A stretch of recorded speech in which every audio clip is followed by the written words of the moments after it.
Welcome to the drowsy historian, where the past whispers gently and the grind of history lulls you to sleep. Tonight, we journey to the muddy roads and misty fields of medieval Europe, where a single creaking wheel could feed a village. We're turning against you. It wasn't a king or a knight that shaped this town's fate.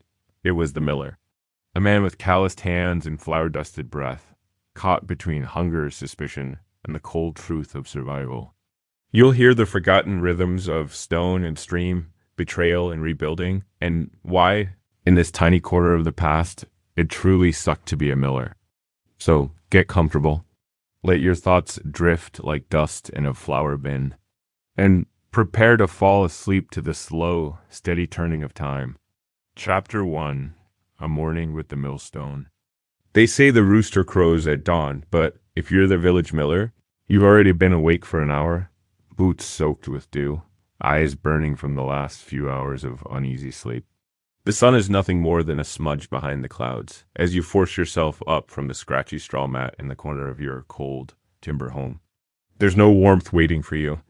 No fire lit. Your hands fumble in the dark for your tunic and hose, stiff with flour dust and damp from yesterday's sweat. A crust of black bread might be waiting on the table if your wife remembered to save it, but more likely you'll gulp down a thin ale and march out before your body has even caught up with your mind. Because you're not just a tradesman. You're a fulcrum upon which the village turns resented, overworked, accused of greed, yet entirely indispensable.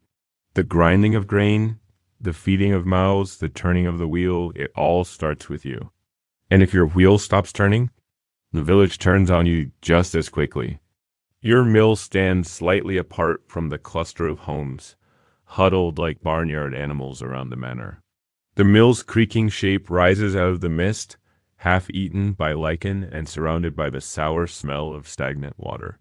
You've built parts of it yourself, patched its roof, carved its gears, replaced broken paddles on the great wooden wheel. It's your life's work. And it's a curse. This morning, like every morning, you walk the path beside the sluggish stream, where frogs croak and the occasional rat skitters across your boots. The air smells of rot and damp grain. At first glance, milling might seem clean, almost noble. You take raw grain and produce flour. The church calls it the transformation of the humble into the holy, but you know better. The mill is not holy. It's hell in slow rotation. You duck under the low beam and enter the heart of your torment. The interior smells of mold, old flour, and sweat. Shafts of light pierce through the wooden slats and catch on swirling clouds of dust. It never leaves. You breathe it in every second. You cough it out in your sleep. It cakes your lungs like a second skin. Old millers die not from wounds, but from breathing. There's no time to reflect. You check the axle, first damp but intact. Then the hopper, nearly empty. Someone's been skimming. Again, probably your cousin's boy, but you say nothing. A proper confrontation would mean more disruption, more suspicion. You shake your head, pour the day's first grain into the hopper, and start the process. The stones begin to turn with a slow, bone-shaking groan. You know every sound intimately. The whisper when the water flow is too low. The stuttering when the cogs are out of rhythm. You know when something's off before anyone else. And you always feel it first in your teeth, like a distant thunder that starts in your skull. Today is market day, which means extra sacks, extra peasants, and extra complaints. Already you hear boots on the dirt path, voices low, not from respect, but irritation. They wait their turn with scowls and murmured curses. The miller takes a little off the top, they say. He lives like a lord with stolen flour. But what they don't see is the cracked hands, the empty pantry, the blisters on your wife's feet, the 3 winters you spent rebuilding the flood-wrecked flume with no help, and certainly no thanks. They call you greedy, but greed implies you're getting rich, and there's nothing rich about a life spent hunched under beams, listening for signs your livelihood is about to collapse. You earn your profit a handful of flour from every sack milled. You measure it carefully. If you're seen taking too much, they'll haul you before the manor court. If you take too little, you starve. The first peasant shuffles in, his sack thrown over one shoulder, his eyes suspicious. He sets it down with a grunt and mutters something about watching you weigh it. You nod, say nothing, and go about your work. You're used to it. The insults, the muttered slurs. In truth, you've grown numb. The weight of your reputation presses harder than the grindstone itself. But today, your youngest daughter appears with eyes red and face pale. She says the bucket rope snapped at the house well, and there's no water for the mash or for washing. You nod slowly, knowing you'll fix it later, after the wheel has stopped, after the sacks are delivered, after the ledger's updated, maybe after sunset. If your back still bends by then, the stones keep turning. The flour builds in a heap. The dust thickens. You wipe sweat from your brow with the back of your flour-covered hand and watch the line of peasants grow longer. Some have brought good grain. Some have brought rot and worms, and they'll blame you if the flour turns black. If the wheel cracks, they'll say you cursed it. If the flour is coarse, they'll say you watered it down. There's no way to win. You're not a neighbor here. You're not a friend. You're a function, a necessary evil. And in a village where everyone is a cousin or a godparent or a cradle sharer, you are the outsider within, the one who touches every table but is welcomed at none. And as the wheel groans and the peasants grumble, you hear something new, an older woman saying the mill's cursed, that her daughter's baby was born too small, too quiet. And it was after she ate bread from your flour. There it is again. The whisper that eats at your bones more than the cold ever could. You don't respond. You don't even look up. You just keep the wheel turning. But in your chest, something sours. Because it's only the beginning of the day. And already the stones feel heavier than usual. You just keep the wheel turning. But in your chest, something sours. Because it's only the beginning of the day. And already the stones feel heavier than usual. The woman's whisper plants a seed, as such things always do in small villages. The kind of village where words travel faster than the stream and stick longer than the mud in your boots. You've heard it all before. That your mill grinds more than just grain. That ghosts cry beneath the floorboards. That the last miller drowned in the river for cheating his neighbors and his soul never left. And yet, here they are, still lining up outside your door. You step outside for a moment to breathe, not for relief, but to clear the dust from your lungs. But the air is no cleaner out here. It smells of wet barley and tension. A boy spits near your feet when you pass. You glance, then look away. You're not going to waste your words. You're too tired. You always are. There's a strange irony in it all. In another life, you might have been respected. Millers, after all, deal in essentials. Without flour, there's no bread. Without bread, there's no village. You'd think that would earn you honor.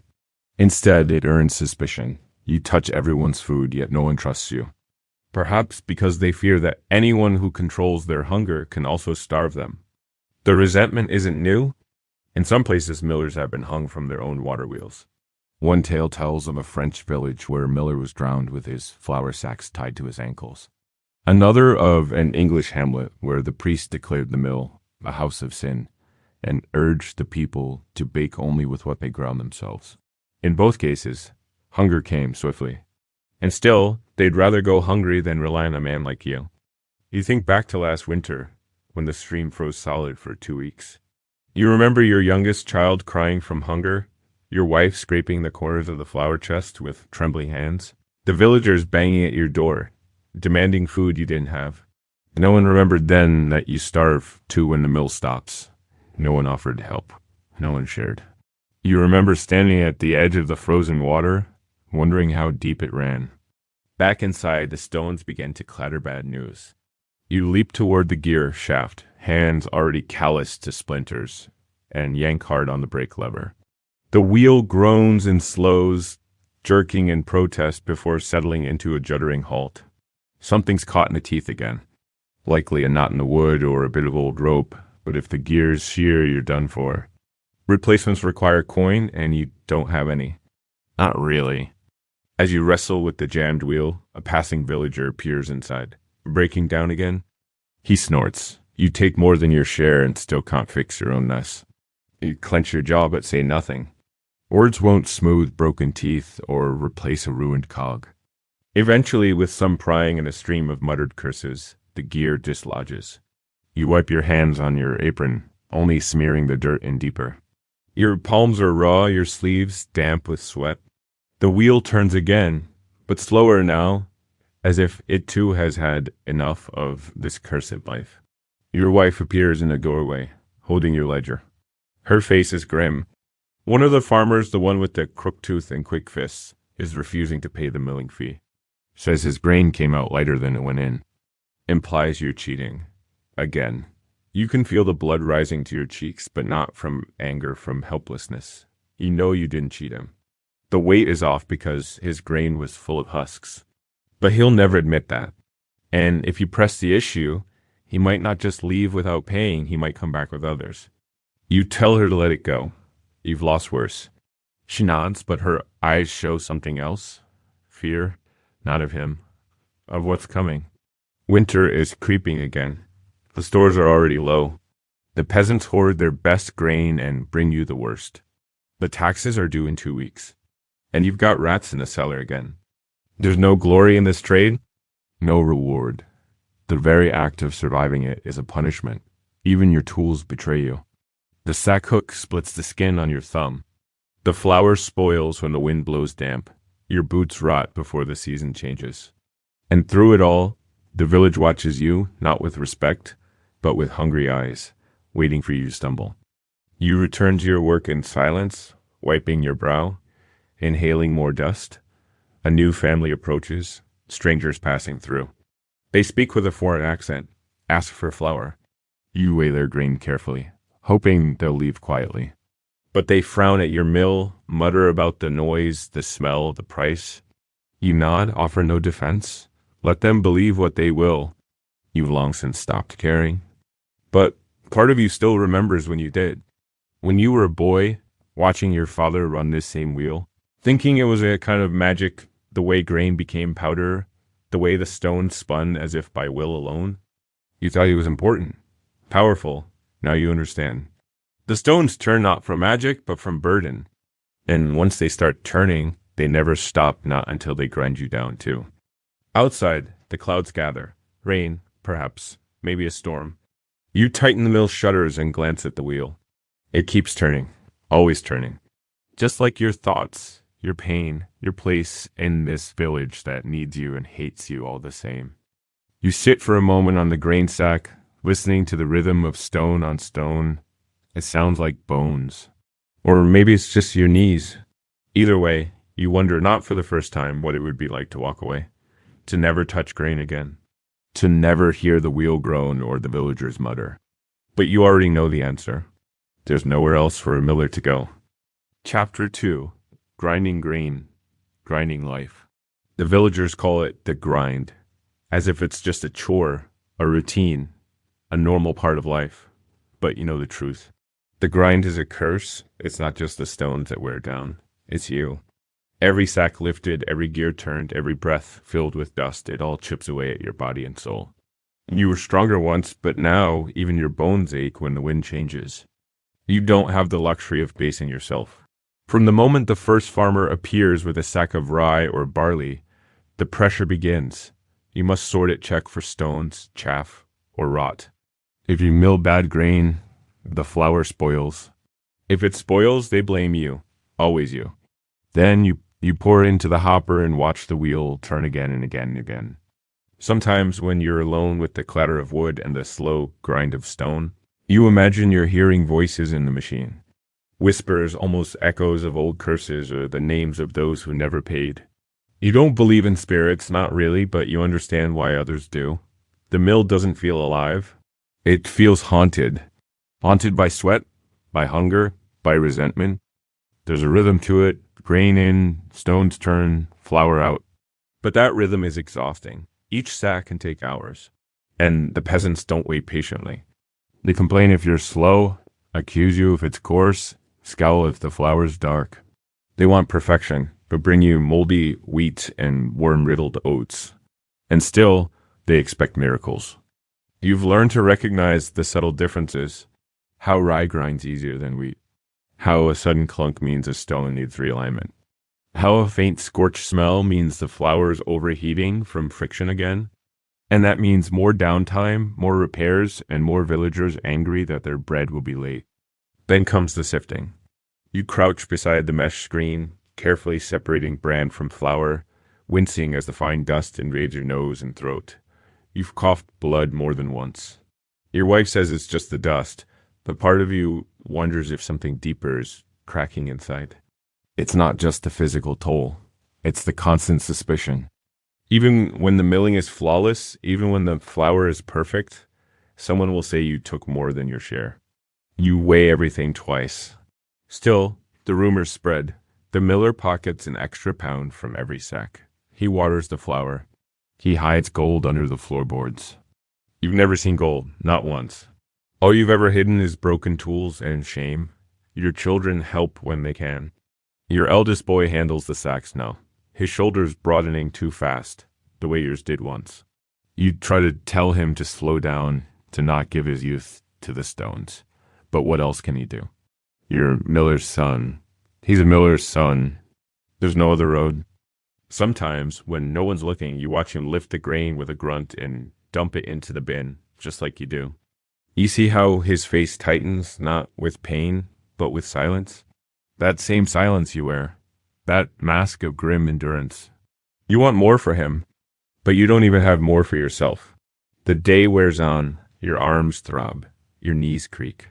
The flour piles up, but never fast enough. One peasant complains his flour is too fine. Another says it's not fine enough. You offer, both a silent shrug. There's no pleasing them, and yet they return. Because without you, they'd starve. You are necessary. And hated. A contradiction with a backbone. In the afternoon, a local monk appears, robes soaked with rain, sandals caked in mud. He says nothing at first, just watches. Then he steps close and mutters, "Greed is a mortal sin, brother." You blink, unsure what he means. But he walks off before you can ask.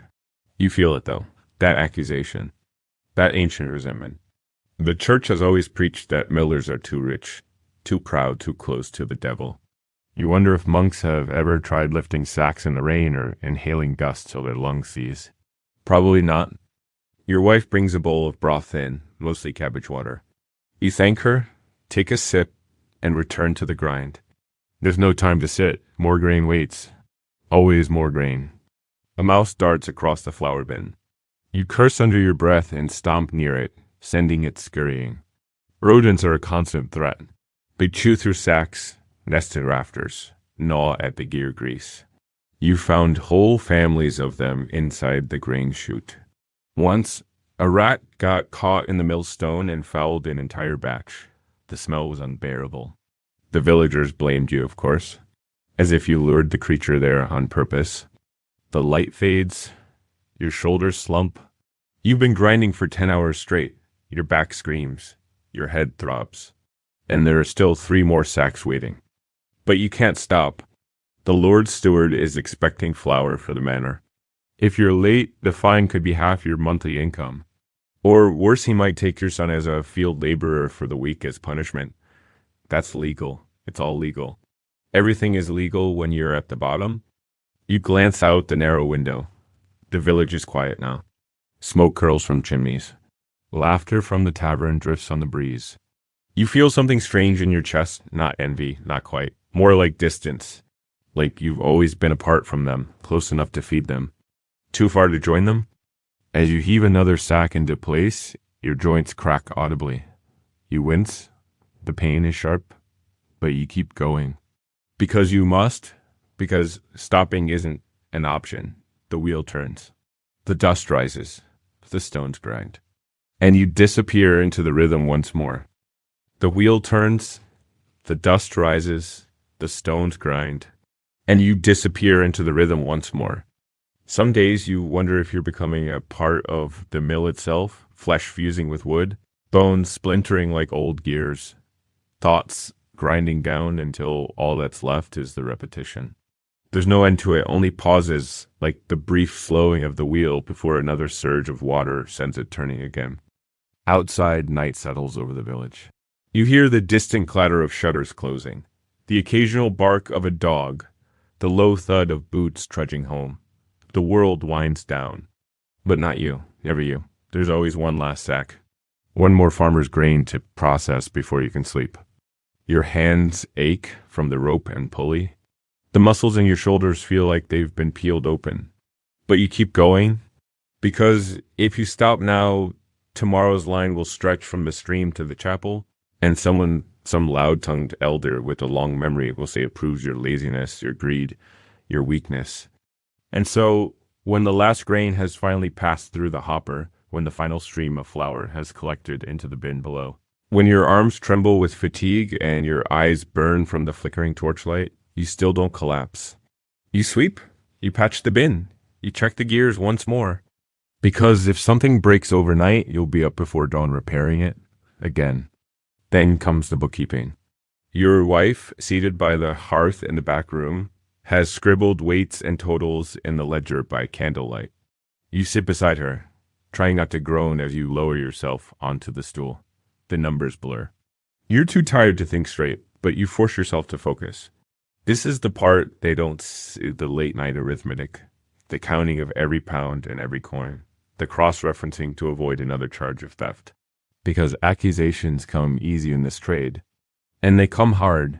Last month you were fined for inaccurate weighing. You tried to explain that the peasant had brought damp grain, and it lost weight during milling, but the steward only heard the word lost.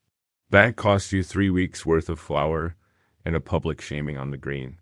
You haven't forgotten the look in your children's eyes. The worst part is knowing you're not alone. Every miller you've ever met carries the same weariness at his gait. The same bitter humor. The same permanent smudge on his clothing, like flour that stains the soul. You remember old Piers from 2 villages over. He used to whistle while he worked. Claimed it kept the devils away. One morning they found him floating in his own stream, a sack of grain tied to each foot. Said he slipped. You never believed that. You've thought about it too. Walking away. Letting the wheel turn without you. But it won't. The village will find another miller. Maybe your son. Maybe a stranger. And nothing will change. The stones will grind and the people will mutter. And life will continue as heavy and relentless as ever. Tonight, as you rake the last of the flour into a sack, you hear footsteps again. Another villager after dark. This one's different to a young woman, face shrouded in a hood, hands trembling. She offers a small sack of barley and asks, voice low, if you'll grind it quietly without telling anyone. Her husband's sick, she says, and she doesn't want to share with the neighbors. You hesitate. It's against the rules. You're supposed to declare every sack. The Lord takes a cut. The church expects tithes. If they find out you helped her, it's your head on the block. But as you look at her nervous, desperate, you remember your own wife, kneeling over your son during last winter's fever, praying silently while the fire died low. You nod, take the sack, work the wheel again, slow and quiet as if it's part of a dream. She thanks you. Leaves a coin. Doesn't wait for change. You lied to your ledger that night. Just a small lie. One missing entry. One silent kindness. It weighs more than it should. The next morning, the steward arrives. His boots are clean, his smile thin. He walks the mill like a merchant inspecting wares. Comments on the wear of your gears, the quality of your flour, the scent of rats. Then he asks how many sacks you ground yesterday. You answer with forced calm, repeating the ledger's lie. He nods, says nothing. But his eyes linger. You can't tell if he believes you or if he's already planning to return with questions. After he leaves, you sit on the mill floor, spine against the wall, heart pounding. He took a risk for a single sack. For a stranger, and the fear you feel now like dry grain waiting to crack beneath the stone is almost worse than the grind. Almost, because nothing is worse than the grind. It eats everything.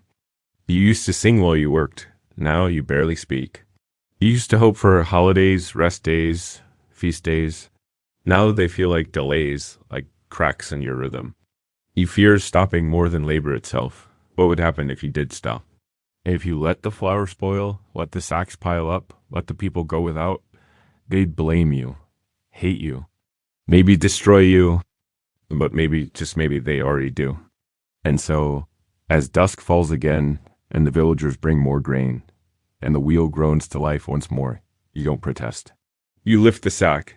You steady the chute. You breathe in the dust and feel it settle inside your chest like ash. You grind. You grind. You grind. Chapter 3. The Feudal Tax Strike, Segment 1. The flour you grind doesn't belong to you. Not all of it. Not even most of it. For every sack that passes through your mill, a silent tally grows in someone else's favor. Because being a miller in a medieval village doesn't just mean laboring under stone and water, it means existing beneath layers of invisible hands reaching into your pockets before you've touched a single coin. The lord of the manor owns the mill.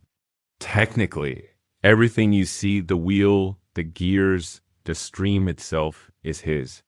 You're just the custodian, the serf with slightly cleaner clothes and slightly more enemies. And because of that, every peasant who brings their grain to you owes a portion to the lord. And so do you. It's called a banale, a mill toll, a tax, a fee for the privilege of using someone else's water, someone else's wheel, even someone else's stones, though you carved and maintained them yourself. It doesn't stop with the lord. The church wants its cut too. The priest passes by every week, collecting what he calls the 10th of the 10th, a tithe on top of a tithe. You're not sure if the Bible mentions taxing flour, but the bishop seems convinced, and the village fears his word more than yours. Refuse, and you're not just fined, you're damned. And then there's the steward, the oily man who arrives unannounced, takes inventory of your output, and charges arbitrary fees for anything he deems out of order. A cracked wheel, too much noise after dusk, rodents in the flour room, a missing stamp on a sack. Last year, he fined you for a suspicious overage after a heavy rain changed the water speed and increased your output for one afternoon. You tried to argue that it was nature's doing. He didn't care. Every week, you see the same game play out. A farmer arrives with 4 sacks of grain. You grind them. One goes to the Lord. A scoop to the church. A scoop to the steward for maintenance. Another scoop for yourself. What's left barely fills 3 sacks. The farmer curses you, blames you, says you're cheating. But you didn't invent the system. You're just shackled to it. Still, the villagers don't see that.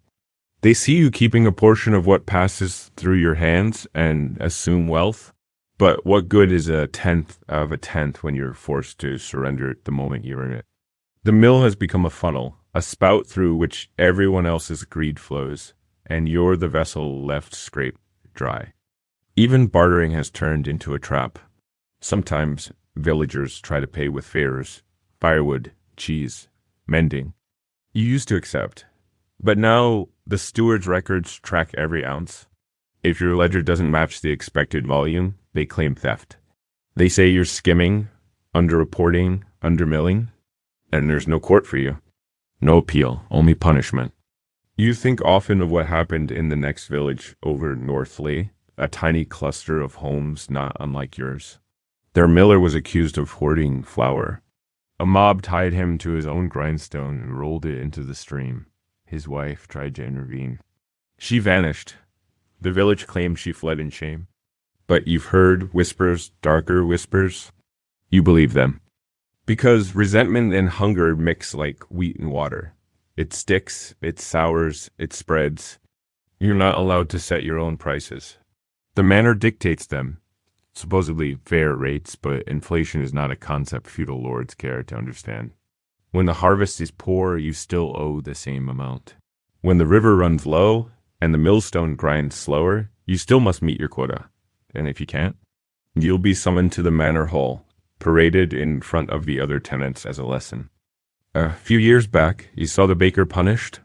He had underbaked several loaves during a festival, blamed it on bad flour. The lord ordered his oven smashed. He now cleans the latrines for the priory. He still glares at you. Then there are the hidden taxes. You pay for millstone ware, though you carve them yourself. You pay for stream upkeep, though you clear the reeds by hand. You pay a yearly security levy in case of theft, though it's the steward's men who often steal the most. Your wife once tried to keep a separate book. Track every coin in and out. After 2 seasons, she stopped.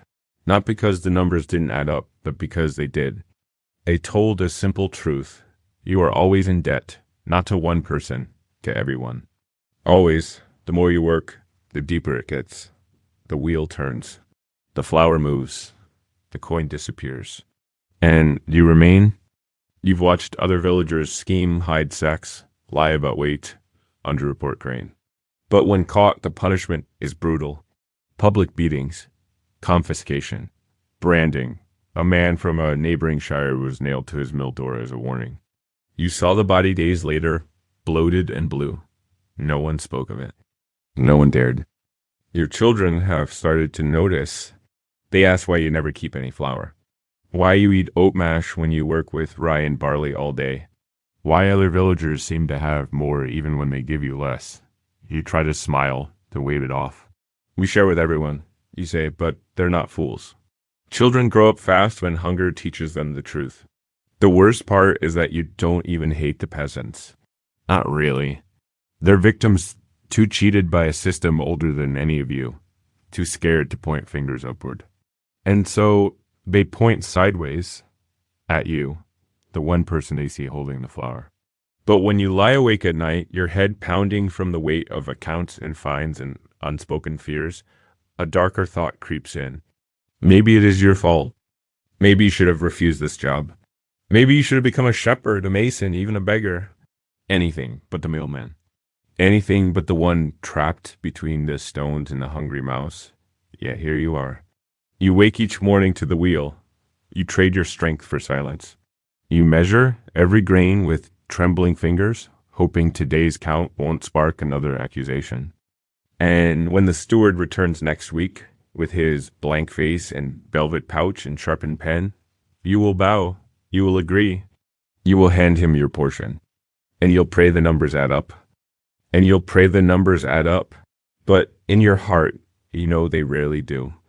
Because this trap you live in, this system of slices and shares and silent theft isn't built for balance. It's designed to keep you indebted, hungry, and voiceless. The more flour that passes through your hands, the more invisible hands reach out to take it.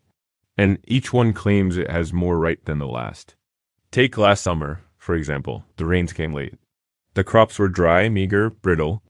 When the grain reached your mill, it ground down like sand. There was barely anything to sift.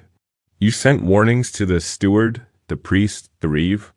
You wrote in your ledger, harvest light yield, reduced revenue half. They came anyway. The steward scolded you in front of your son. Sad you were neglecting your duties, withholding royal dues. He took 2 sacks of flour you hadn't reported, sacks meant for the village and firm. You tried to protest, but he pulled out the charter scroll-sealed and signed, with its Latin ink and curling threats, and said, your obligations remain unchanged. He didn't even look at you when he walked away, just stepped over the muddy threshold, 2 sacks bouncing on his servant's back. That winter, your wife burned furniture for heat. And when she cried, she didn't say a word about the steward. She said, why didn't we leave? You didn't answer her. Because you didn't know where you'd go. Because the trap isn't just numbers on paper. It's soil, blood, and inheritance. Your father was a miller. His father, too. And you were born with flour beneath your fingernails. You can't imagine anything else. Even now, when your hands tremble with fatigue and your throat burns from flour dust, you can't imagine another life. It's not just your body that the taxes take. It's your time. Your autonomy, your dignity. You spend more hours sorting ledgers, calculating quotas, anticipating fines, and fending off suspicions than you do grinding grain. You measure life in scoops and tolls, and the older you get, the more bitter it tastes. Sometimes, just before sleep, you remember the stories. The old tales of millers in the cities who rose high, who owned their own wheels, who struck bargains with merchants and wore fur-trimmed cloaks. But those are fairy stories. Men who escaped the villages, who bribed their way free, who married into money. And even they were called cheats. Even they were hated. In your world, millers aren't men. You are obstacles. Parasites. Shadows behind the grain. To the peasants, you're the greedy middle. To the manor, you're a machine. To the priest, you're a soul half lost to commerce. And to your own family, You're the weight that keeps them tied to a wheel. One of your sons, Martin, has started asking questions. What if we run? He said last week. What if we pack a sack and just go to another village? You stared at him like he just asked you to fly. And become what? You asked. Wanderers? Outlaws? Beggars? He didn't answer, but his eyes were lit with something dangerous. Hope. You envy him, not because he might run, but because he hasn't been ground down yet. He still believes there's something beyond this life. You wish you did. The church says this world is a test, that our labor earns us heaven. But if that's true, why do the laziest seem most blessed? Why does the steward drink wine from Venice while you cough blood into your sleeve? Why does the bishop sleep on down while you stuff straw into a sack to keep your bones from the floor? Your anger simmers, but it has nowhere to go. Anger is dangerous. It's the sort of thing that makes a man say the wrong word at the wrong time, and the wrong word can become a noose. So you swallow it, grind it, let it turn to silence. But silence has weight too. You felt that most last spring during the manor audit. A yearly ritual of humiliation. The steward arrived with clerks and soldiers, going through your flower bins, counting your sacks, measuring your scoops. Your daughter cried when they searched the back room. Your wife tried to hide the extra flowers she'd saved for your sick uncle, but they found it. They said it was undeclared, stolen. You were fined. Again. The flower was taken. Again. You said nothing. Again. Afterwards, your uncle died. And the priest at his burial made a joke about millers and sin. No one laughed, but no one spoke up either. You're not sure what broke more that day, your faith in the system, or your faith in people. And still, you keep grinding, because what else is there? If you rebel, you die. If you flee, you starve. If you speak, you're accused. And if you serve, you're taxed until you can barely lift your own shovel. Even the wheel seems to groan more lately. Like it feels your weariness, your betrayal. Because that's what it is, isn't it? A betrayal. You were told this work mattered, that feeding people was noble, that labor was holy. But all you've earned is suspicion, fines, and arthritis. You once dreamed of buying your freedom, saving enough coin to own the mill outright, to pass it on to your children, not as a burden, but as a legacy. But now, when you look at your boys, you feel guilt, not pride. You've trained them for servitude.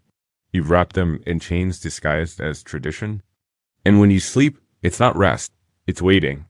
Waiting for the wheel to call you again. Tomorrow, the taxman will return, or the bishop's collector, or the steward's sneer. Someone will come, as they always do, and take another piece, another toll, another scoop of your life, and you will give it because you have no choice. Because this is the cost of turning the wheel in a world built on others' greed. And you are the one who grinds. Chapter 4. Village suspicion and superstition. You work in a world that doesn't trust you. Not because you've done something wrong, but because your work itself is wrong in their eyes. Suspicious. Shadowed. Sacred, maybe, but in a way that borders on the cursed. In every medieval village, the miller is both servant and sorcerer, both helper and heretic. It starts small, whispers at the market. The miller's flour turned my stomach last week. My baby cried all night after eating his bread. There's something strange in the way the wheel turns when he's alone.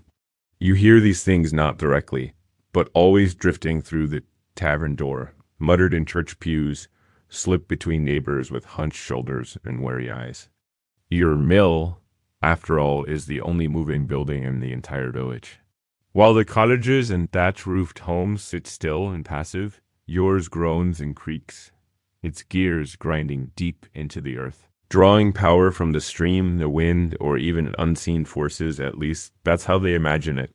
Most villagers don't understand how it works. And what people don't understand, they fear. Your wheel turns when no one's touching it. Your stones rumble beneath floorboards. Even your voice echoes strangely in the mill house, bouncing off stone and dust like a whisper from somewhere deeper.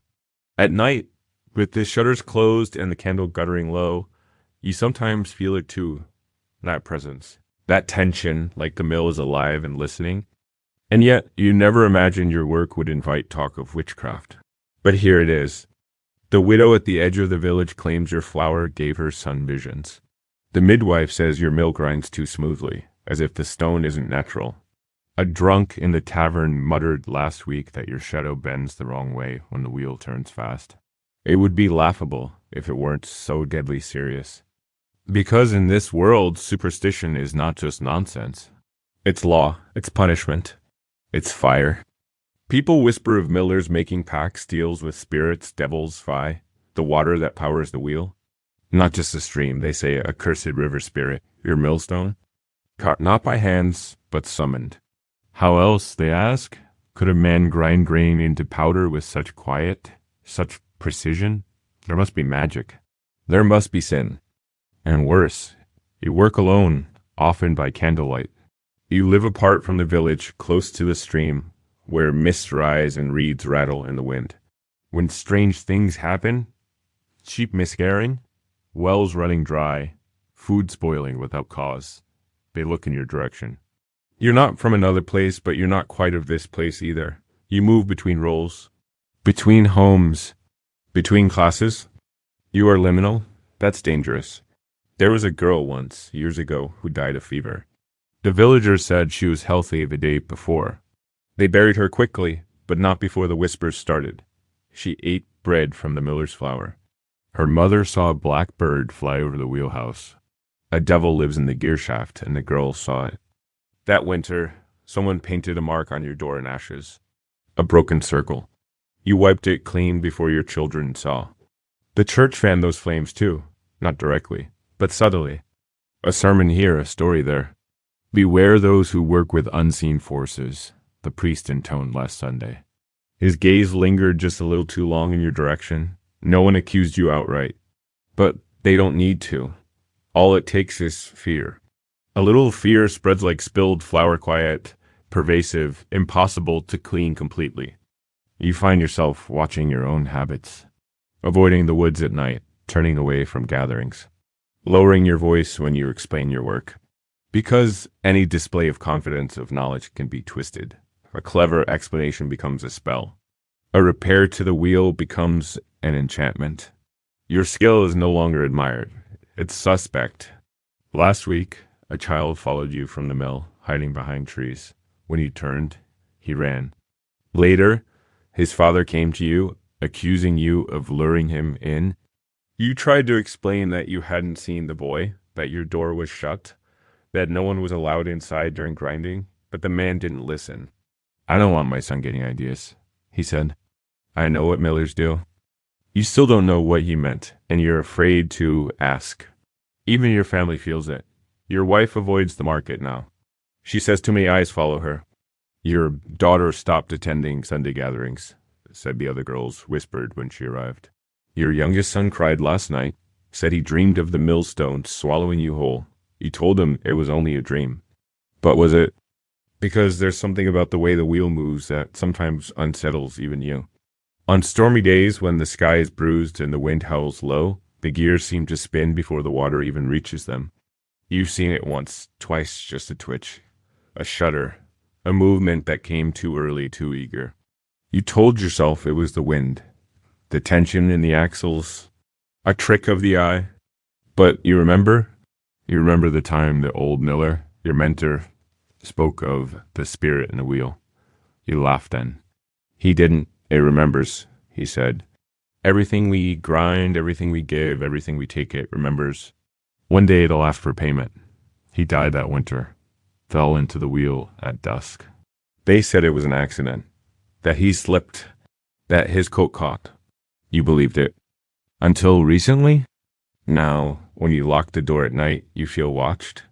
When you sleep, you dream of gears turning endlessly, grinding not wheat, but bones. When you wake, your throat is coated in dust, and you wonder, was I coughing in my sleep? Or did the mill call me again? There's a knock on the door now. Not loud, just a single tap. You weren't expecting anyone. Your children are asleep. Your wife is pale as she rises. You reach for the latch. You reach for the latch. The door creaks open, slowly, as if resisting you. For a breath, there's only the night mist curling across the ground, moonlight catching on damp leaves. the smell of smoke and distant rain. Then you see her. A young woman. Her hood is pulled low, face shadowed, hands clasped in front of her as if in prayer.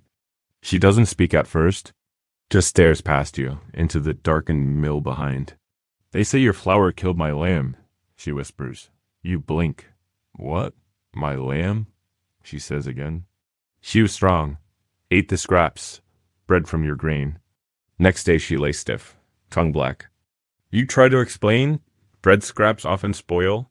Maybe the flour sat too long in the heat. But your words fall like stones in a well. She's not here for answers.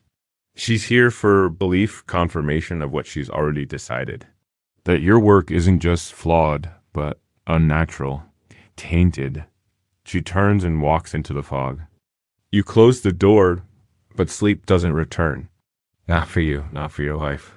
That night you sit by the dying hearth, listening to the soft thrum of the wheel, still spinning in the dark, as if mocking you. No matter what happens, it turns. It doesn't care who blames you. It doesn't care who dies. You wonder if you do. In the days that follow, the air thickens with tension. No one says your name, but you feel it in the glances. People turn away when you approach. The blacksmith, once a friend, no longer nods when you pass. At the market, your daughter is told the baker doesn't need more flour this week. When she asks why, he shrugs. Too many have fallen ill.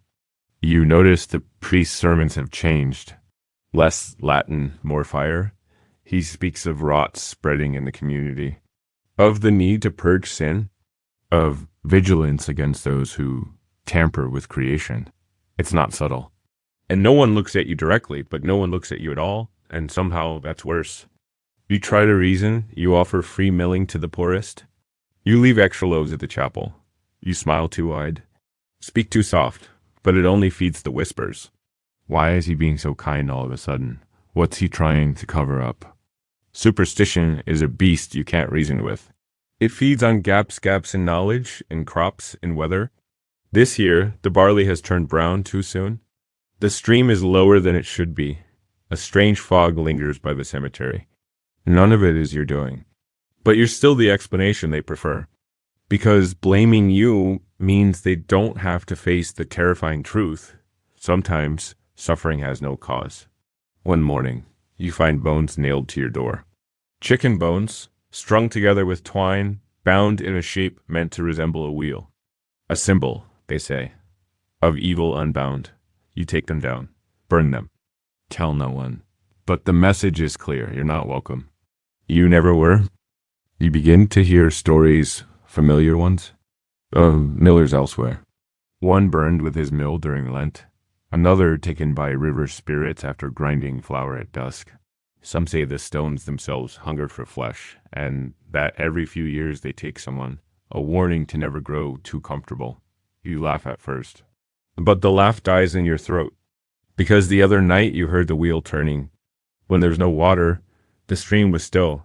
You trekked. Yet the gears groaned slow and deep, as if pulled by breath instead of current. You told yourself it was leftover tension in the rope, that the wind knocked the flume, that your mind was tired. But you didn't sleep that night. And when you closed your eyes, you dreamed of your wife inside the hopper, her body turning with the grain, arms limp, mouth filled with flour. The fear isn't just from the villagers anymore. It's from the work, the place, the very structure of the mill. You've begun to wonder if all those stories were just metaphors, ways of saying what every miller eventually learns. That this job devours you, slowly, silently, until there's nothing left but dust. Your wife suggests going to the priest for help. Maybe if we confess, she starts. Confess what? You snap. She says nothing, just looks down.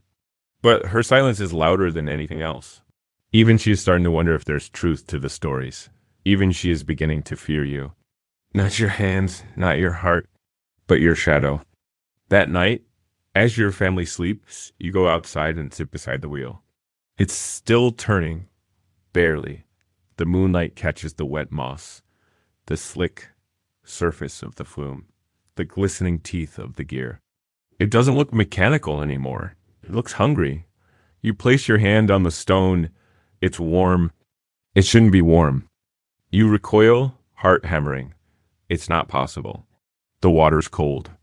The night's colder. You reach again. It's cool now. Maybe it always was. Maybe you imagined it. Or maybe not. You rise, dust the flour from your clothes, and return inside. But before you close the door, you glance once more at the wheel. It's slowing. For the first time in years, you truly wonder what happens when it stops completely. And whether something will be waiting underneath. Chapter 5. The Curse of the Watermill. There's a sound that only millers truly know. A low, resonant moan that echoes through the bones of the building, through the solace of your feet, through the base of your skull. It's not the water, not the stones. It's the entire structure groaning, like a beast long chained and finally stirring. It's the sound the watermill makes when it's just about to break. And break it does, often. The watermill isn't just a tool. It's a monster you have to keep alive. And like any monster, it needs constant feeding time, attention, repairs, and more wood than any sane person would ever think necessary. The villagers think it runs on water and God's grace, but you know the truth. It runs on your suffering. Every gear is a liability. Every paddle on the wheel threatens to splinter. The flume, which channels the stream toward the wheel, sags under its own weight during heavy rains and buckles during frost. The wheel itself, 10 feet wide, iron-pinned and oak-framed, weighs enough to kill you if it comes loose. And it has. More than once. Your neighbor's cousin lost an arm in a collapse when a support beam gave way. Another miller downriver drowned when the wheel caught his cloak and pulled him under. You've seen water run red. You've patched blood-stained boards. And still the village treats your mill like it's indestructible, eternal. They don't see the cracks in the joists, the rot in the underdeck, the rope that frays more with every tug. Last week, the flood came again, not a biblical flood, just a spiteful one. The sort of rise in water level that lifts logs off the banks and sends them hurtling downstream like battering rams. One struck the wheel with such force it bent 3 paddles and knocked the support pins loose. You watched, helpless, as the great wheel shuddered off alignment and spun drunkenly, hissing and screaming like a scalded animal. You managed to halt the flow in time, but now the wheel no longer fits perfectly against the grinding shaft. There's a hitch and even rhythm, like a limp in its gait. It will have to be taken apart, dismantled, reset. You have neither time nor help to do this, so you patch it. With wedge sticks and twisted rope, you tell your wife it's temporary. You tell yourself it's safe. But at night, the moan is back, louder. You've tried to ask the villagers for help in repairing it. One man offered, then changed his mind after his child got sick. Said his wife didn't want him near the cursed wheel. Another muttered something about bad luck in threes. No one showed, so you climbed the flume yourself, barefoot with a bundle of nails in your mouth and a hammer clutched between your teeth. One slip could have broken your spine. You nailed planks to rotting beams, pulled rusted pins from joints, prayed the moss-covered stones would hold beneath your weight. They did, barely. The next morning your knees buckled as you stood to check the grain. You couldn't feel your fingers from the frost. The villagers arrived anyway. One complained that the grind was uneven, that the flour came out clumpy. You nodded, apologized, gave him a scoop extra to keep the peace. He didn't say thank you. The wheel is a tyrant. It must turn. If it stops, everything stops. You can't afford a full shutdown, not even for a week. Not even for repairs. The peasant won't understand. The steward certainly won't. He doesn't care if your gears are cracked, only that the flour arrives on time. You grind with broken paddles, cracked teeth, and prayers muttered into the wind. There's something else, too. When you open the bottom hatch of the wheel to inspect the lower gears, there's a smell. Not just damp wood or rot or algae.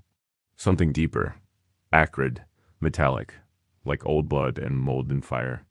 You asked the old miller about it years ago, when he was still alive. He called it the breath of the beast. You laughed then. You're not laughing now.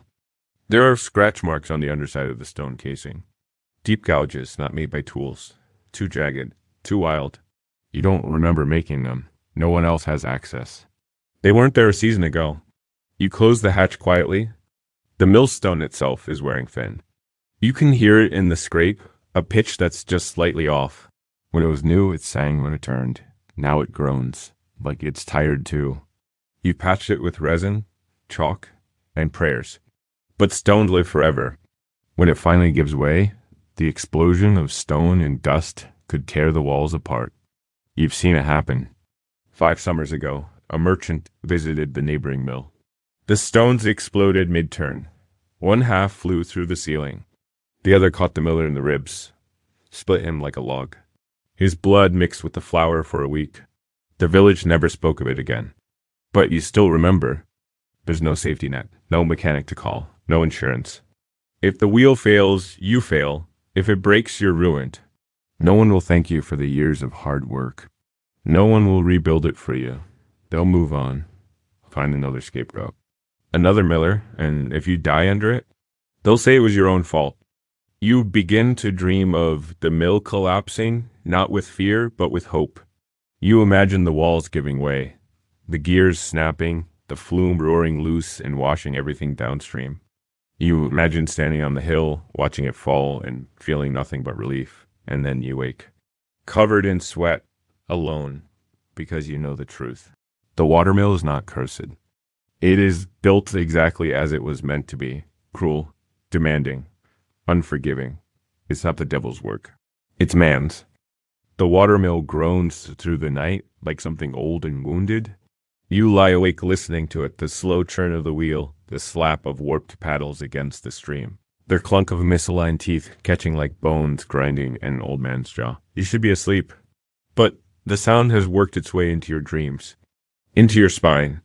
You try to tell yourself it's just wood and water, that the creaking is normal, that every mill groans and always has. But deep down, it's not the sound that keeps you awake. It's the knowledge that one small failure, one crack, one slip could destroy everything you've built. And no one will come to help you rebuild. Worse still, you suspect someone might help destroy it. The sabotage began subtly. A loosened rope here. A missing wedge there. At first you thought it was your own error fatigue, forgetfulness, age creeping in. But when the main axle pin was found nearly pulled free, you knew it wasn't neglect. Someone was tampering with the wheel. You told the Reeve. He scoffed. Who'd sabotage a mill? We all need it. You didn't argue, but the answer was obvious. Anyone with a grudge, and this village is thick with those. Anyone who's lost a child to spoiled bread, who blamed you for famine, who believes the priest's murmurs about sin and corruption clinging to your stones. You began checking the mechanisms yourself every morning. Crawling under the flume, lantern in hand, probing with a stick like a soldier, checking for traps. You found a wedge of fat-stained cloth tied into the brake. A bent nail wedged between 2 gears. These weren't accidents. These were messages. You don't tell your family. They have enough to fear. But you begin to feel it more clearly. The mill has become your fortress, and the village your siege. Sometimes you catch movement by the trees at dusk. A figure too quick to identify, too still to be animal. You tell yourself it's nothing, but your hands grip the grain hook tighter when you hear a twig snap outside. You start locking the mill house when you leave something you've never done before. You stash your hammer beneath the table. You don't know what you'll do with it, only that you might need it. You begin to suspect specific people. That farmer whose grain spoiled. The tanner's boy who lost a hand in a cart accident and now watches you from the edge of the square. The widow who still insists her son saw a shadow in the flower. But there's no proof. No one admits to anything. Everyone smiles when you pass. Everyone says good morning. No one means it. And still the mill must turn. You patch the gear shaft again, using leather from your wife's apron to bind the crack. It holds for now, but the pressure is increasing. The flume leaks at the seam. One of the paddles is half split. If it shears off while the wheel turns at full speed, it could splinter through the wall. Through you. You know this because it happened to your grandfather. Your father told you the story only once. How the wheel threw a paddle through the back wall. How it struck your grandfather in the chest. How he didn't die right away. How they found him crawling toward the door, breath whistling through a punctured lung, trying to reach the ledger to record his last grind. You were a boy then. You thought it was heroic. Now you know it was pathetic. A man dying in flour dust, still trying to make his quota. Still afraid of fines from the steward, still believing it mattered. You vowed then you wouldn't end up like him, but here you are. Just like him, some days you fantasize about letting it all break. Letting the gears seize, the axles snap, standing still while the wheel tears itself apart. But you know what would follow? Accusation, fines, maybe arrest, maybe worse. Because if the mill stops, the village hungers. And if the village hungers, it must blame someone. You've always been the easiest target. Even the land seems against you now. The stream has narrowed. Its once lively current now sluggish and brown. Fish have vanished. Eels still curl beneath the surface, but they taste of mud. The reeds choke the bank. And the air, especially after sundown, smells strange. Heavy, sweet and sour at once, like fermenting grain. One night you kneel at the stream, trying to clear debris from the intake. You scoop muck with your bare hands, wrist deep in sludge, when something brushes your fingers. It feels like cloth. You jerk back, heart racing, lantern swinging, nothing. Just black water, thick with moss and night. You go back in. You don't tell anyone. But later you dream of something trapped beneath the wheel. Something caught in the gears, pressed flat beneath the turning stone. You wake gagging, the smell of rot in your nose. You check the flume again at dawn. There's nothing there. But the paddle turns slower now. Your wife has noticed your unease. She asks if the mill is failing. You shake your head. She doesn't believe you. You can see it in her eyes. She's begun sleeping with her back to you. The villagers continue bringing grain. Their expressions are blank, transactions cold. They no longer speak beyond what's required. No chatter, no jokes. Just sacks dropped, tolls paid, silence exchanged.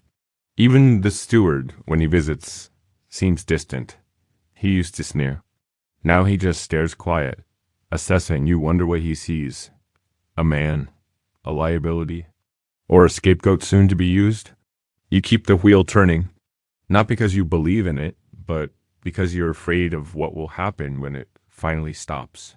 You imagine the day it ceases, the silence, the gathering crowd, the first stone thrown. It won't take much, just one failure, one death, one dead loaf, and they'll come, not to help, but to watch you fall. You try to pray, but you've long forgotten the words. So instead you whisper to the wheel, and hope it keeps spinning. Chapter 6, Backbreaking Maintenance. The village sees your mill and thinks it's solid, permanent, like a church or a castle, a place built to last. But you know better, the mill is a living thing, not in a magical sense, but in the way it decays, groans, demands, and betrays you. Every board sags, every gear wears down, every nail rusts. And if you don't tend to it constantly, daily, endlessly, it will kill someone. Maintenance isn't a task, it's a war. A daily battle against time, woodworm, weather, and weight. You start each day not by grinding, but by crawling under floorboards, over rafters, into spaces so tight your elbows scrape raw. You carry a pouch of nails, a hammer with a cracked handle, and a coil of rope worn thin from retying the same failing joints. There's never enough time, never enough tools. You make do with bent nails and splinters wedged into cracks. If something big breaks, you don't repair it. You prevent it from breaking worse. The flume leaks again. It always does this time of year. Spring thaw swells the stream, pushing debris down into the intake. You wade into thigh-deep water, mud sucking at your boots, to pull out broken branches, dead fish, and once a half-frozen fox carcass. The smell is unbearable. The water numbs your legs within minutes, and all the while, the wheel turns above you, slow and heavy, inches from your skull. One slip and you're gone. You never tell your family when you're hurt. They already flinch at the bruises, the bloodied knuckles, the black crust beneath your fingernails. Your wife started washing your clothes separately after the sleeves stained red one winter split skin from twisting the iron deer lever too, fast during a jam. She doesn't ask anymore. She just soaks the rags and scrubs in silence. Your body is no longer your own. Your knees grind louder than the millstone. Your back spasms when you lift more than a sack. Your fingers tremble even at rest, permanently cracked from cold, chalk, and gear grease. You've pulled your shoulder twice in the last month, slipping off the side beam while realigning the brake. There's no room for rest. A stuck cog means a lost day. A lost day means no flour. No flour means no coin. And no coin means you can't pay the church, the steward, or the tax collector. It means hunger. You remember with aching clarity the first time you repaired the gear shaft on your own. You were 17. Your father had fallen ill something with his lungs. He pointed weakly from his bed while you stood knee-deep in sawdust and terror, staring at the open guts of his machine. It took 2 full days. You cried the first night when the shaft refused to turn. You punched the stone wall until your knuckles split. And in the end, you did it, not with strength, with desperation. You've been doing it ever since. Nothing is simple. The tools are crude. The lumber is warped. Iron rusts in days. Rope frays the minute you tie it. You heat tar in a bucket by the hearth to seal cracks in the flume. You rehammer the stone runners with a sledge no lighter than a tree trunk. You coat your palms in resin to stop the bleeding. And still, things break. Your eldest boy, Martin, is starting to help. He doesn't complain, not yet. But you see the way he stares at the wheel, distrustful, cautious. He's already learned to fear the way it shifts when you're too close, how it shudders when the flow is wrong. You caught him once, staring at the iron gear pin like it might reach out and bite him. You don't blame him? Last week, a support beam cracked above the hopper. It groaned in the night, and you were too tired to check. The next morning, it fell while you were scraping dust from the chute. It missed you by inches. The crash woke the whole house. Your daughter screamed. Your wife found you beneath the rubble, half buried in splinters and oat husks. You laughed then, hysterical, because in that moment, it felt easier to let it fall. The next day, you lashed the beam back up with 2 leather belts and the strap from your boot. The villagers don't see this part. They only see the sacks when they're ready. They only complain when the flour is too coarse or the weight too long. No one asks how the wheel turns. No one imagines what happens when the wheel fails. They assume you can fix anything, that you're built for this, that you're not really suffering. Even the steward, when he visited during your repairs, had the gall to smile. You're lucky, he said, inspecting the cracked beam like a merchant weighing spoiled fish. Men pay you to break your back, and you don't even need to till the fields. You said nothing. You wanted to spit. Because tilling breaks your hands, yes, but it doesn't drop beams from the ceiling. It doesn't rip fingers off in the gear shaft. It doesn't demand a man to lie face down in dust while hammering a bracket overhead. Praying the entire structure doesn't come down on his skull. Maintenance is your second job. Your real job, milling, is just what people pay for. And some repairs are impossible. The west-facing wall leans now.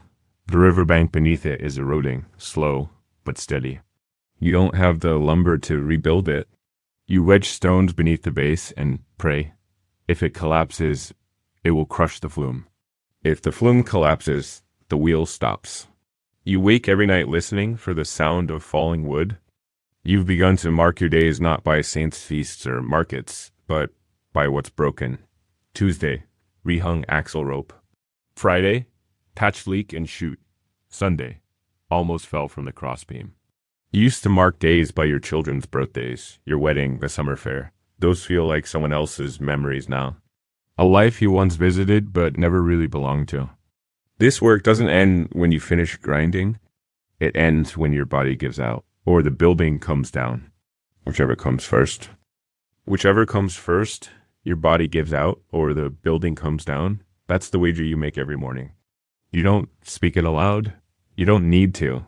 It hums through the floorboards, creaks in the beams, rattles in your spine when you bend to oil the gears. You carry it with you silently, steadily, as you patch, nail, lift, and bleed your way through another sunrise. But something shifted after the beam fell. You didn't just feel pain. You felt indifference. You stared at the wreckage and realized the mill is not your burden. It's your executioner. It is not breaking down, it is breaking you. And yet you keep fixing it. Not because you want to, because you have to. Because the moment you stop, it becomes proof. Proof that you're lazy, that you're cheating, that you're unfit. Proof for the steward to find you, proof for the villagers to scorn you, proof for the church to name you as prideful, sinful, failing in your duty. So you repair the cracks before they widen. You oil the axle with tallow even though your joints scream louder than the rust. You hammer the beam with both hands until your arms go numb. And when your wife brings you a cloth soaked in vinegar and warm water to wipe the splinters from your palms, you thank her like a man already in mourning. She doesn't cry anymore when she sees the blood. That somehow feels worse than the injuries themselves. You try not to look in the mirror. You're not sure who you'd see. There's a part of you still trapped in that young man barefoot in the dust, watching his father die coughing, dreaming of taking over the mill as if it were an honor. You remember believing it was your inheritance, your rightful place. Yeah, you know better. It's a tomb. A coffin with moving parts. You notice things now that you didn't before. The way the foundation shifts with heavy rains. The tiny spiders that gather near the gear posts, always clustering, always fleeing when you move. The way the dust no longer settles in corners but hangs in the air, waiting for breath. Sometimes, when you're working late and the others are asleep, the mill makes a new noise, a faint knocking deep within the mechanism, like knuckles on wood, like someone trapped beneath the boards, begging to be let out. You try not to listen, but you always do. Martin, your eldest, starts asking questions. Why don't we just let it break? He whispers one night, voice low as if afraid the building itself will hear. If the wheel collapses, they'll have to rebuild it. Maybe they'll pay for it. Maybe they'll leave us alone. You look at him like he's insane, but not because you disagree, because you've thought it too. The difference is, he still says it out loud. You remember a story from when you were a boy. An old man, a former miller, walked into the woods one day and never came back. People said he went mad, that he believed the mill was alive, that it whispered secrets to him, that he dug a hole in the forest to build a new one without taxes, without watchers, without pain. They found him weeks later, starved, smiling. You laughed at the tale when you were 12. Now you lie awake wondering what he heard. Some mornings your legs won't move, your body refuses. It's not paralysis, it's resistance. It's fatigue so deep it settles into your marrow. You stare at the ceiling and feel the weight of the building above you, pressing down, reminding you that it's still there, still waiting. You push yourself up, every time. Because you must, because no one else will. The villagers don't ask how you're doing. They only ask, is it ready? Is it done? Is the flour white? They treat your injuries like inconvenience, your delays like insult. If the hopper jams, they assume you did it on purpose. If the wheel halts, they accuse you of sleeping. There is no sympathy, only expectation. One night, a storm hits. Rain lashes the shutters. The stream swells with debris. You can hear the creaking before you reach the door. You run outside barefoot, slipping on mud, hauling at the lever to disengage the flume before it floods the lower gears. You manage it, but not fast enough. A log crashes into the outer wheel. 2 pedals snap. The structure buckles. You collapse beside it, covered in water and silt, chest heaving. And as you sit there, watching the black water rush past your ruined wheel, all you feel is calm. It's done, you think. It's finally broken. Maybe now they'll leave me alone. But they don't. The next morning, they arrive anyway, sacks in hand, faces tight with hunger and distrust. One man, Jonas, the mason, looks at the smashed paddles and says, "You're the miller. Fix it." He doesn't ask how you are. He doesn't offer help. He just waits. And you nod, of course you do. You always do. You drag the wrecked beams to the side. You haul new ones from the storage shed. You lash the frame with soaked rope, knowing it won't hold. You reel in the gears, hammer rusted iron, reassemble the flume alone, soaked, bleeding, and forgotten. Because if you don't, you're not a man, you're a failure. And that somehow is worse than death. Your son watches you, expression unreadable. You wonder how long until he picks up the hammer. You wonder if you'll warn him, or if you'll hand it to him yourself. Chapter 7. a family affair of fatigue. They call it the family trade. A father passes it to his son, a craft honed through repetition and hardship. But what they don't see is what else gets passed along. The limp in the left leg from falling off the mill ramp at 17. The cough that doesn't go away even in summer. The way your eyes never quite meet anyone's anymore. These are inherited too. Passed down like a curse. Your family doesn't run the mill with you. They survive it beside you. There was a time when the sound of the wheels spinning brought a sense of purpose to the household. When your children would rush to the door to greet you as you came in, hair caked with flour and sweat, and your wife would brush dust from your shoulders before setting out a bowl of soup. Those days have eroded like the riverbank beneath the flume. Now the wheel turns and no one looks up. Your wife, Miriam, manages the ledger, hunched at the kitchen table most nights while candle wax runs in rivulets across the wood. She used to hum while she worked. Now she mutters numbers under her breath like she's trying to exercise them. Each line she draws on the parchment feels like a scar. You stopped asking her if you were breaking even. You already know the answer. When she wakes in the morning, she doesn't stretch or sigh. She just moves, hands to apron, feet to floor, bread to oven, ledger to lap. There's no beginning to her day, just another continuation. And your children, they don't play anymore. Not the way they used to. The boys used to chase each other around the mill's perimeter, leaping the water ditch like knights, crossing moats. Your youngest, Ada, once tied her dolls to the grain chute and told you they were going for a ride. You laughed so hard you dropped a sack. Now, when she visits the mill, she clutches your wife's skirt and avoids the shadows near the wheel. Martin, your eldest, carries sacks now. He doesn't speak while he works. His eyes stay focused on the ground, and his mouth is a tight line even when he eats. You watched him slice his palm open on a cracked board and not flinch. He wrapped it in cloth and kept going. That night, when your wife asked about the stain on his sleeve, he just shrugged. You didn't press. You couldn't. You see yourself in him. That's the worst part. You never asked them to help. You told yourself they offered. That it was part of being a family.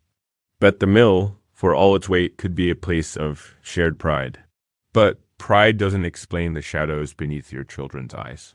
It doesn't explain the way Ada flinches at loud noises, or the way your second son, Joel, avoids going near the lower gear shaft entirely. It doesn't explain why your wife cries quietly in the larder, thinking you can't hear. They say labor builds character. That hard work teaches children resilience, maybe in stories. In your house, it teaches silence, it teaches limping.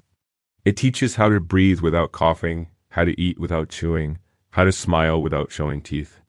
Miriam's hands shake when she counts coin now, not from age. From tension. From years of clutching charcoal and making each number fit, even when they don't. She makes flour last longer than it should. Water soup beyond taste. You once saw her cutting the mold off a slab of cheese before tucking it into bread for the children. She didn't say a word when she noticed you watching, just kept slicing. There's a quiet kind of shame that seeps into a household like yours. A shame that doesn't scream or scold, but lingers. Like damp, like mildew. It settles into corners, onto blankets, behind your children's laughter, thinning it out until even jokes feel like admissions of guilt. You tried once to give them a day off. You woke early, tended to the hopper and chute alone, told the others to sleep in. They did, for an hour. Then Miriam appeared at the doorway, apron already dusted, eyes tight. You'll fall behind, she said. Let me sort the bin. No argument, no smile, just math and fear and duty. By midday, the boys were carrying sacks. Ada was sweeping flour off the wooden boards. You didn't stop them. You didn't say thank you. You just worked. That night, you sat at the table with your family and realized not a single word had been said since dusk. Not one. Just the scrape of bowls and the clatter of spoons. And when your youngest giggled at nothing, at everyone looked at her like she'd said something inappropriate. You remember a time when that giggle would have made the room glow. Not anymore. Even the priest, during his visit last month, remarked on your family's quiet efficiency. He said it like a compliment, but it felt like an obituary. You're not raising children. You're raising millstones with feet. Miriam once dreamed of moving to the next village, opening a bakery with fresh bread and laughter, she said. The smell of honey loaves in the morning. That dream is gone now. She still needs dough, but her hands shake too much to braid loaves. She makes flatbread now. Simple, quick, efficient. Joel doesn't want to grind. He said so twice. You didn't shout. You didn't forbid him. You just looked at him tired, with dust clinging to your lashes, and said, "Then what will you do?" He had no answer. He went back to sorting grain. They'll all go back, because they know there's no door out of this. Just walls made of gears. There is a moment often around dusk, when the air inside the mill grows thick and warm, where you catch your son pausing, hand resting on the edge of the flour bin, gaze fixed not on his work, but on nothing at all. His fingers tremble slightly, coated in chalky dust, and he looks older than he should. Not in his face, but in his stillness. That's how you know it's begun. But resignation, the slow sinking into the role, the understanding that no one is coming to save you, that you don't escape the mill, you inherit it. One grind at a time. You should have stopped it. Should have sent him away when he still believed in Joyce. But the truth is, you needed him. And maybe deep down, you didn't want to be alone in it anymore. Misery, after all, doesn't always love company. But it does crave understanding. So you taught him to grind the same way your father taught you. Not with instruction, but with repetition. Lift here. Wax the teeth. Don't stand too close. These weren't lessons, they were warnings. Survival tips wrapped in the pretense of pride. You remember the first time he jammed a chute and had to crawl underneath to fix it. He didn't cry. But when he emerged pale, gasping, coughing flour, he didn't speak to you for the rest of the day. That night, you heard him retching in the yard. You didn't go to him? You sat by the hearth and drank what little ale you had left and wondered if this is what legacy truly means. Passing down the weight of a wheel. Miriam watches it too, the way the boys avoid eye contact. How Ada holds her broom like a weapon now. Your wife still speaks with them softly, but there's no joy in her voice. Just duty, fatigue, and that brittle edge of barely contained dread. She said something recently, while folding linens. Her words were quiet. She didn't look at you. We're building a house of ghosts. You wanted to disagree, but you couldn't because that's what it feels like. The laughter is gone, the songs, the bread baked for flavor instead of survival. Everything is a function now. Even birthdays are marked not with celebration, but with silent recognition. One more year survived. One more year in the shadow of the wheel. You thought once that hard work would bring honor, that your children would be respected. But all it's brought is suspicion. Rumors cling to your family like damp. The village whispers that your boys are learning the tricks of theft, that your daughter sees things in the dust, that your wife knows herbs too well. Miriam stopped going to market months ago. The last time she did, a fishwife muttered that the miller's woman should dress in black to match her sins. The implication hung heavy, even though it made no sense. She came home that day with nothing. No bread, no fish, no herbs, just tear-streaked cheeks and silence. You didn't ask what was said. You knew? The burden isn't just physical, it's social. Your family is marked, tainted by association. You live near the edge of the village, close to the stream, close to the noise. The children sleep through the creaking gears now, but you wonder what it does to their dreams. Ada has started drawing the wheel in charcoal on the walls. When you asked her why, she shrugged. It's always turning, she said. She's 5. You've begun to wonder what would happen if you simply walked away. Packed what you could carry, took your family by hand, and disappeared into the woods. Found a new village. Started fresh, but you know better. No village would take you. No town would trust you. You'd be the family that left their duty. The family that abandoned the flour. The family that ran. And the mill would still be here, grinding, waiting. You tried once to speak to the steward about releasing your eldest from the obligation, letting Martin apprentice as a smith or scribe. He listened with a blank face, then laughed. You think you own your boys? He said. They're part of the contract. You go, they stay. That's how it works. That night, Martin sat with his back to you, sewing a tear in his tunic by firelight. His fingers were awkward, bleeding slightly. You wanted to say something, anything. Instead, you stood and went to the mill, opened the hatch, stared at the wheel turning in the moonlight, and you cried for the first time in years. You don't hate your family. That's the tragedy. You love them so fiercely it breaks your bones. But you see what the work is doing, what you are doing by staying, by surviving, by grinding and bleeding and sweating through the years with nothing to show, but bruises and dust and a growing silence where laughter once lived. They say the mill turns grain to gold, but in your home, it turns children into ghosts. You told Ada a story once, before she truly understood, that the wheel was magical, that it sang to the river and danced with the wind, that it helped people live. She believed you. Now she won't go near it. You wake some nights with her in your arms, sobbing, whispering that the wheel is calling for someone, that it wants something. You hold her tight and whisper reassurances, but you feel it too, that low pull, that slow ache in the walls. The constant turning, always turning. You worry about what happens when it finally stops, but you worry more about what happens if it never does. Chapter 8. Legal Trouble and Grain Scandals. You don't need to steal to be treated like a thief. All you have to do is run the mill. Every sack of grain that passes through your hands might as well be a loaded weapon. The tiniest discrepancy, a pinch of flour, a misrecorded weight, a sack tied wrong, can become evidence in the court of public opinion. You're not judged by the truth. You're judged by the suspicions of men who already resent you and the system that built the mill to break you. It begins, always, with a whisper. One peasant swears you skimmed too much flour from his sack. Another says his wife baked bread that made their youngest ill. No one confronts you directly. Instead, they mutter during market. They nudge each other at mass. Their glances linger longer. Their greetings dry up. Then the reeve hears of it. The reeve is the village's first blade of law appointed by the steward, answerable only to the manor lord. He doesn't care if you're guilty. He cares that people are talking, that unrest is rising, that someone needs to be blamed before it festers into rebellion. And so the summons comes. Pinned to your mill door with a bit of iron nail, just enough rusted to draw blood if you remove it carelessly. Report to the manor court.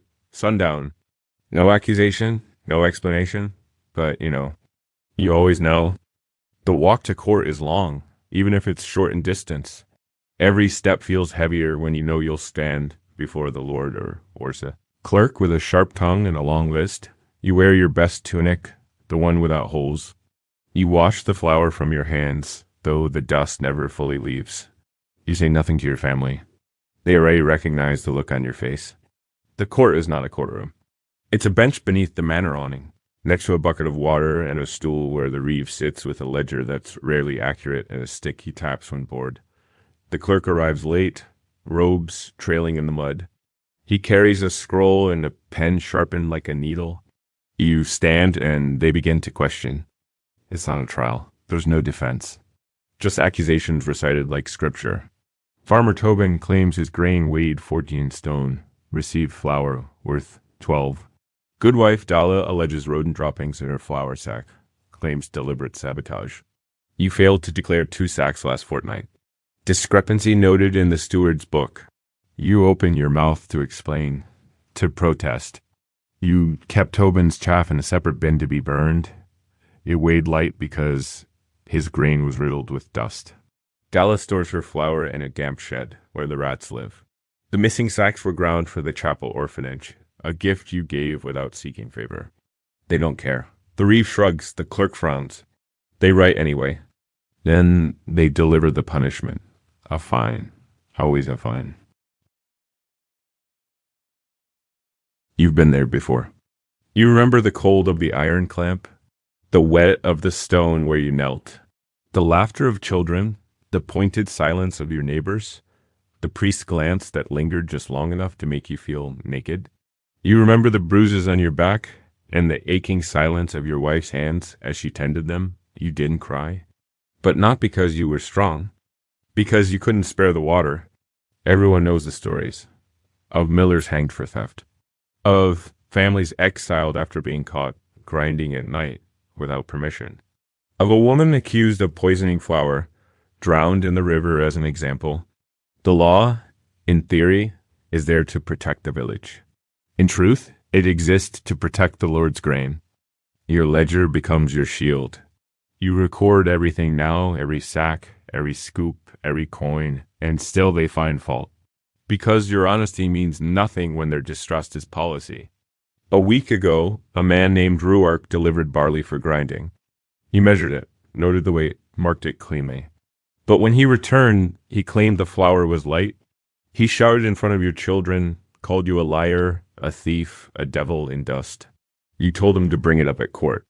He did. Now you owe him restitution, half a sack. From your own stores, the law says to preserve community goodwill. You give it. Because you must, Miriam cried that night. Not because of the loss, but because you've stopped fighting. You told her it was better to bend than to break. But even as the words left your mouth, they tasted like ash. The worst part, you understand their suspicions. They're hungry, tired, trapped, just like you. And blaming the faceless manor doesn't change anything. But blaming the miller? That's easy. You're close enough to hate, visible, necessary, vulnerable. They can't stop the taxes, but they can spit at your doorstep. You find yourself walking differently now, head lower, shoulders tight, waiting for the next summons. You check the mill door every morning for another nail, another slip, another debt carved in ink. This isn't justice. This is survival. Dressed up in robes and scrolls. And you are the scapegoat that makes it all seem fair. The fines should have been the end of it. You paid what they demanded. You apologized publicly. You offered discounts. You gave flour to the poor. You did everything you were supposed to do. But you learn quickly that one accusation never dies alone. It breeds others. Each one thinner, more desperate, more absurd, and each one more dangerous. A few days after the court ruling, another villager, Tom, the cooper, claims he found pebbles in his flour, not just grit. Actual stones enough to chip a tooth. You sabotaged it, he said.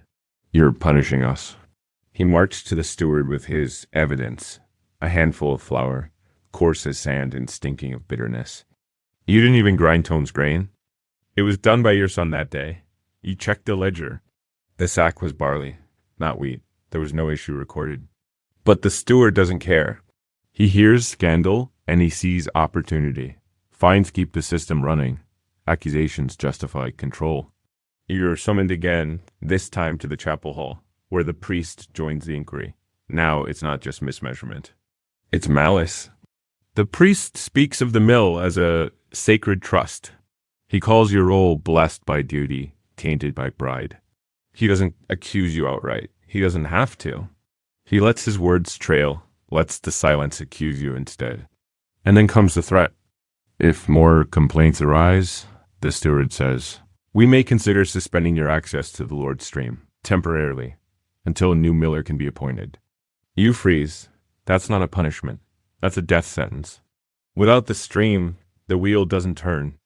And without the mill, you are no one, no job, no income, no rights. Just another vagabond family sleeping under hedges, trading bread crusts for safety. You try to speak, but your throat closes. There's a strange ringing in your ears, and the weight of it, the injustice, the inevitability crushes your lungs.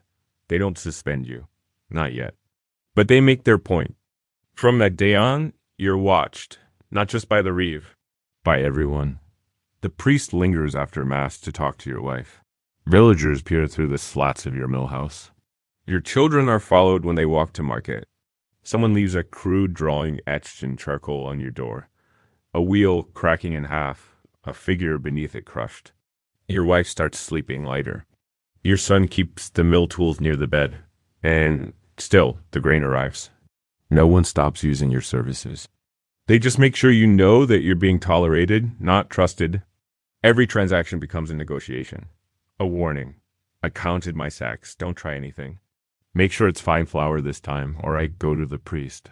This feels light. I'll be weighing this again at home. You smile, you nod. You carry the sacks, grind the grain, clean the bins. You do the job, and then one night you don't. It's late. A storm is brewing. A merchant arrives unexpectedly, cloaked in fur and shadow, asking for quick milling 6 sacks before morning. I'll pay triple, he says. No questions. Just grind it now, quietly. You hesitate. That's more than a day's worth of labor. The records will be off. It's dangerous, but the coin is real. And your daughter hasn't had fresh bread in weeks. You agree? The two of you work by lantern light. You move faster than you should. Your back burns, your hands go numb. But the wheel turns, the flour pours, and by dawn the sacks are full. You don't write it down. You burn the leftover chaff. You tell your wife nothing. 2 days later, the reeve arrives. Someone saw the lanterns. Someone saw the merchant. Someone reported unregistered grain processed after curfew. You deny it, of course. You say the light was from a storm lantern, that you were repairing the chute, that no flour left the premises. They don't believe you. But they can't prove it. Not yet. So they search. They ransack the mill. Poke through your bins. Weigh your remaining sacks. Question your wife. Question your son. Ask to see your hands. Check for blisters, cuts, any sign of recent labor. They find nothing, but not because they're wrong. Because you've learned how to hide it. You sit in your own home that night, staring at the stone floor, realizing that something in you has changed. It's not just the work. It's not just the accusations. It's the silence that's settled in your chest. The awareness that you're now something you never meant to be. A man with secrets. You justified it, didn't you? One late night grind. One quiet transaction. The flour was clean. The work was done well. No one was harmed. But now you know how easy it is to slip. How easy it would be to start skimming a little off the top. Just enough to feed your family. Just enough to break even. Just enough to stop the bleeding. You haven't yet, but you could. And that's the final trap. They've accused you for so long that the temptation becomes real. You're already guilty in their eyes. Why not take the benefits? Why not become what they already believe? Because you remember your father's face? Weathered? Strict? Proud. You remember him dying poor, but with dignity. You remember him saying, "You carry the village on your back, even if they never thank you." You remember? And you wonder if he'd be ashamed of what you're becoming. Then again, maybe he made the same choices and just never told you.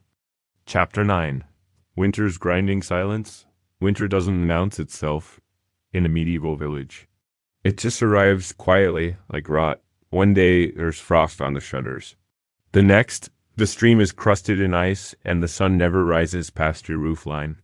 By then, it's already too late to prepare. For most villagers, winter means slowing down. Less work in the fields, shorter days. The hearth becomes the center of life. Bread is rationed, meat is salted. People speak softly, restfully, not for the miller. For you, winter is panic sealed in frost. It is a season that mocks your labor and spits on your tools. The stream freezes unpredictably. The flume clogs with ice. The gears seize. The wheel refuses to turn. But the grain still comes. The villagers still knock. They still expect sacks delivered on time. Still expect their flour fine and dry, never mind that the water is turned to glass and your breath comes out in clouds. They don't see the struggle. They only see the delay.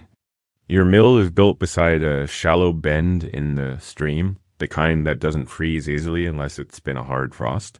This year is harder than any you can remember. The wheel still creaks now and then, but it's sluggish, groaning with every inch. The paddles dragging through slush like bones through mud. You must chop ice away from the intake with a rusted axe. Fingers stiff, feet soaked. You've lost 2 nails this winter. You haven't felt your left pinky in days. Inside the mill house, the flour turns to stone overnight. You have to warm the sacks near the fire before you can sift them. Your back aches more than ever, and the damp in the walls has begun to spread. The air inside smells like mold and sweat. The torchlight bounces off frost-laced beams. Your son slipped 2 days ago while hauling a sack across the ice floor. His shoulders bruised deep, the skin turned black at the edges. He didn't cry. He didn't even curse. He just sat there, breathing hard. Ben stood and kept working. You saw your own reflection in him, then bent, stubborn, already halfway to broken. You try to keep spirits up at home. You gather your children near the hearth. You tell stories. You ration the better bread. But the silence in the room speaks louder than your words. Ada stares into the flames for hours. Miriam barely eats. You catch Martin muttering numbers under his breath, counting sacks aloud in his sleep. And when the villagers come, there's no kindness, only desperation. They bring wet grain, frostbitten barley, sacks full of snow-laced oats that won't grind properly. They beg, they shout. One man grabbed you by the collar last week, accusing you of swapping his grain for dust. He was drunk. He might have hit you if your son hadn't stepped forward. No one apologized afterward. They never do. Because in winter, people remember hunger better than honor. And millers, with their storehouses and warm buildings, become the obvious villains.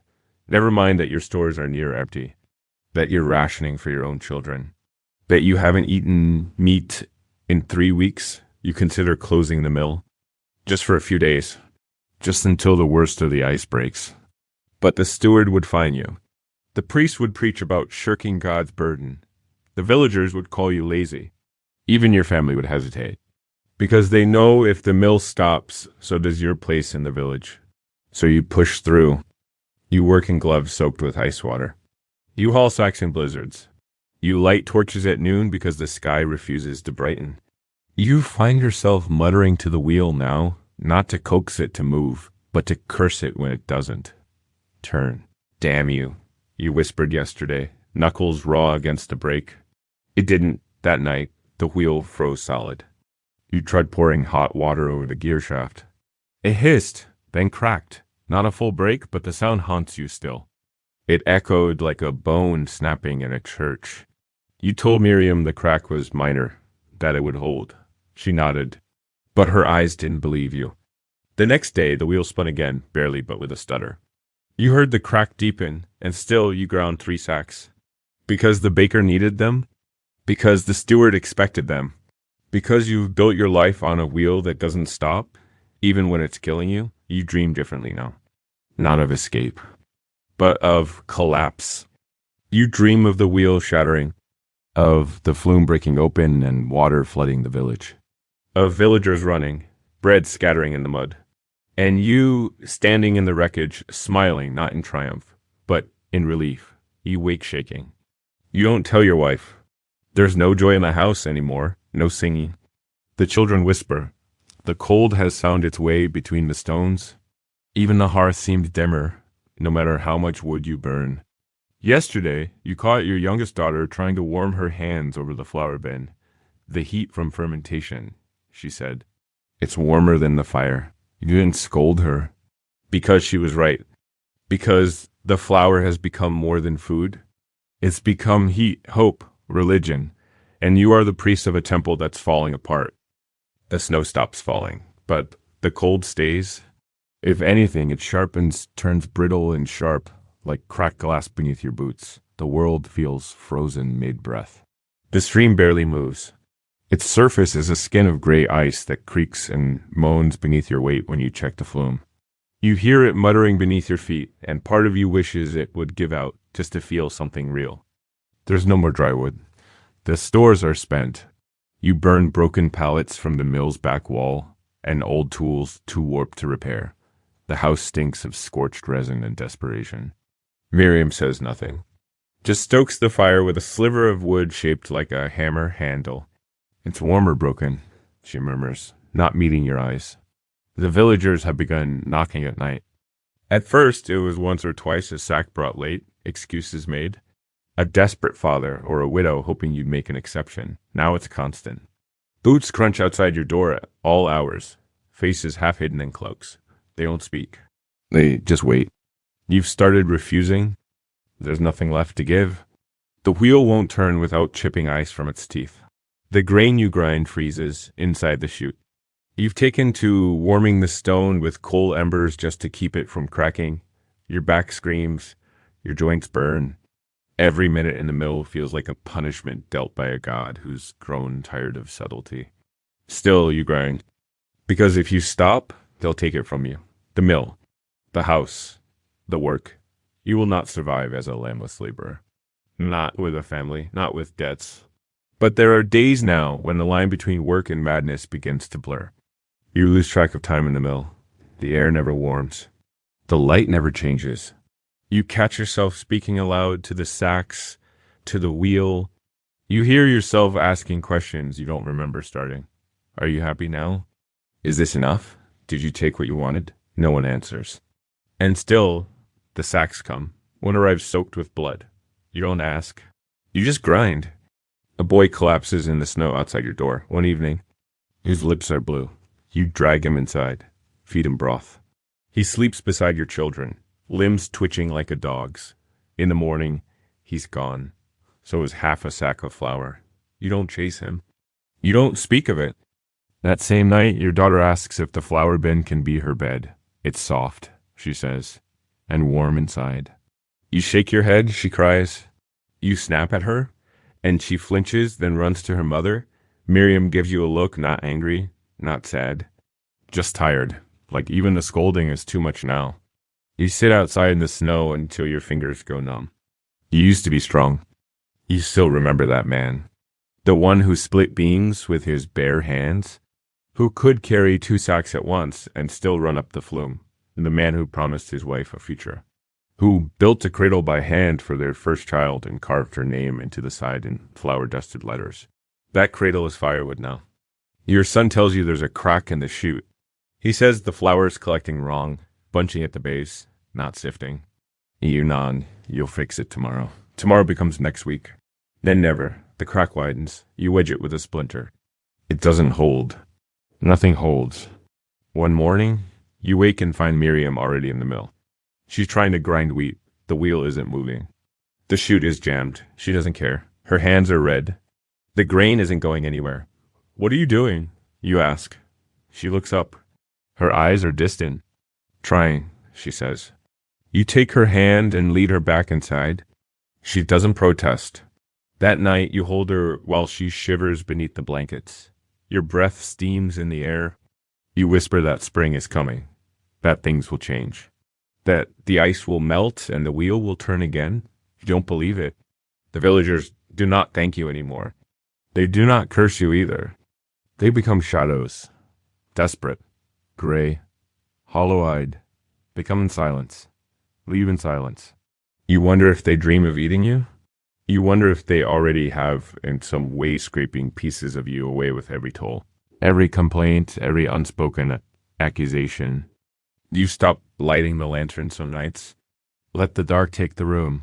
Let the flour pile in the corners like snow. You sit by the silent wheel and wonder if maybe this is it. The end of grinding. The end of being. Just a quiet room, a fading man, a cold fire. Then the stream makes a noise. A pop, a creak, a trickle, water, moving. The thaw. You don't smile. You don't run to wake your family.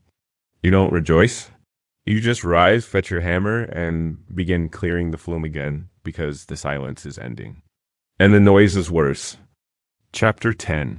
Religious guilt and the sin of greed. They never say your name from the pulpit, but they don't need to. Everyone knows who the priest means when he speaks of gluttony, of greed, of souls who hoard flour while others starve.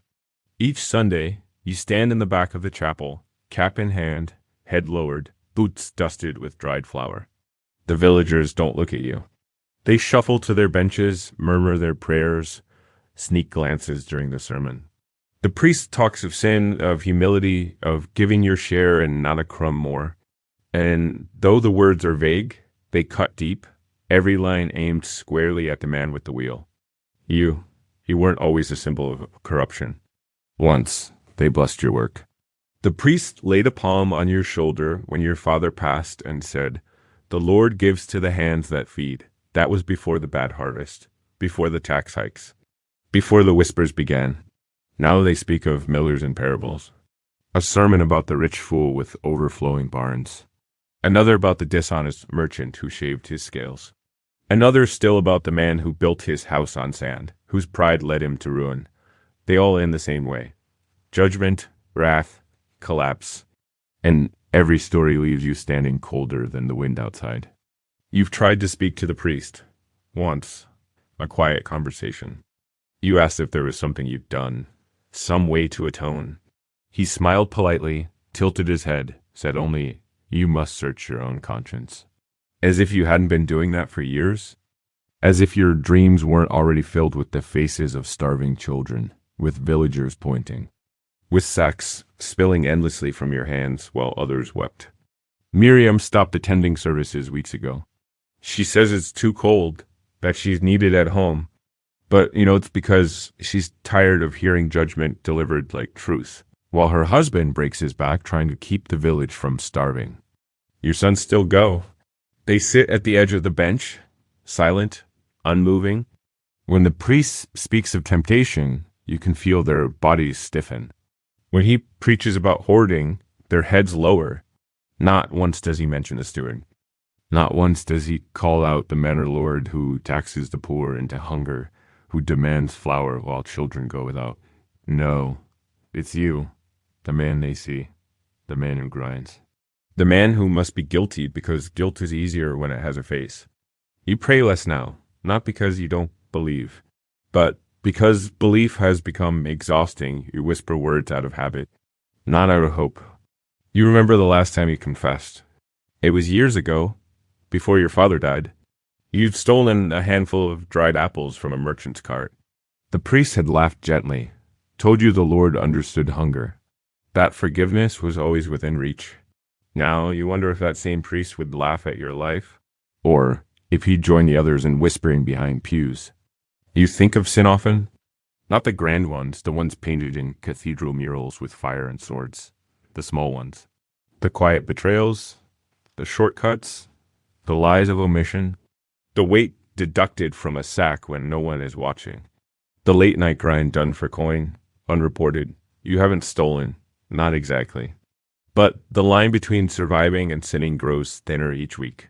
You feel it in your chest and the way your heart races when you look at the scales. When you second guess your own notes in the ledger, when you hear a knock and wonder if this is the day the church, the steward, or the reeve has decided enough is enough, your children ask questions now. Why does Father John speak of thieves so much? Why does he say greed is the devil's gate? Do we have too much flour? You don't know what to say. You want to tell them the truth that you're the one grinding day and night, bleeding into the gears, rationing every crumb. That the people pointing fingers have never touched a sack or cleaned rat droppings from a bin or fought ice with bare hands.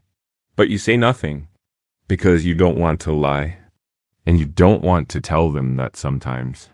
You wonder if the priest is right, that maybe greed isn't just taking too much. Maybe it's clinging to the wheel when you should have let it go. When spring begins to thaw the edges of the stream, the priest changes tone. His sermons turn toward renewal, forgiveness, but not for you. You feel it in his pauses, in the way he thanks the baker for charity but says nothing to the miller who provided the flour. One Sunday he preaches about Judas. He doesn't look at you, but everyone else does. Later, you overhear a boy ask his mother if Judas was a miller. She hushes him, but she doesn't deny it. That night you kneel beside your bed, not to pray, to think. You stare at the wooden floor, the cracks between the planks, the soft dust that gathers even here. The silence is heavy. You whisper not to God but to the room, "Am I the villain they say I am?" No one answers. But the question lingers, and by morning it feels heavier than any sack of grain. After the Judas sermon, something shifts. Not in the priest's voice or in the doctrine does it remain the same. Cloaked in honeyed tones and veiled warnings, but in the village itself, the glances linger longer. The distance grows colder. A space forms around you like a moat of silence. It follows you through the market, through the chapel, even at the edge of the fields where you once used to trade stories over shared bread. Now they break bread without you. No one says you're cursed. Not outright, but you hear things. That the flour is cursed, not just your heart. That sickness followed your sacks. That a child died after eating a loaf from your grind. A lie, but a lie doesn't need roots to grow. It just needs fertile ground. and nothing is more fertile than fear.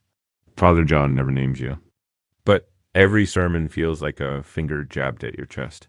He speaks of pride, how it comes in silence, how it grows in dark corners, how it clutches grain meant for others. He speaks of those who refuse to let go of their worldly duties, even when the world no longer needs them.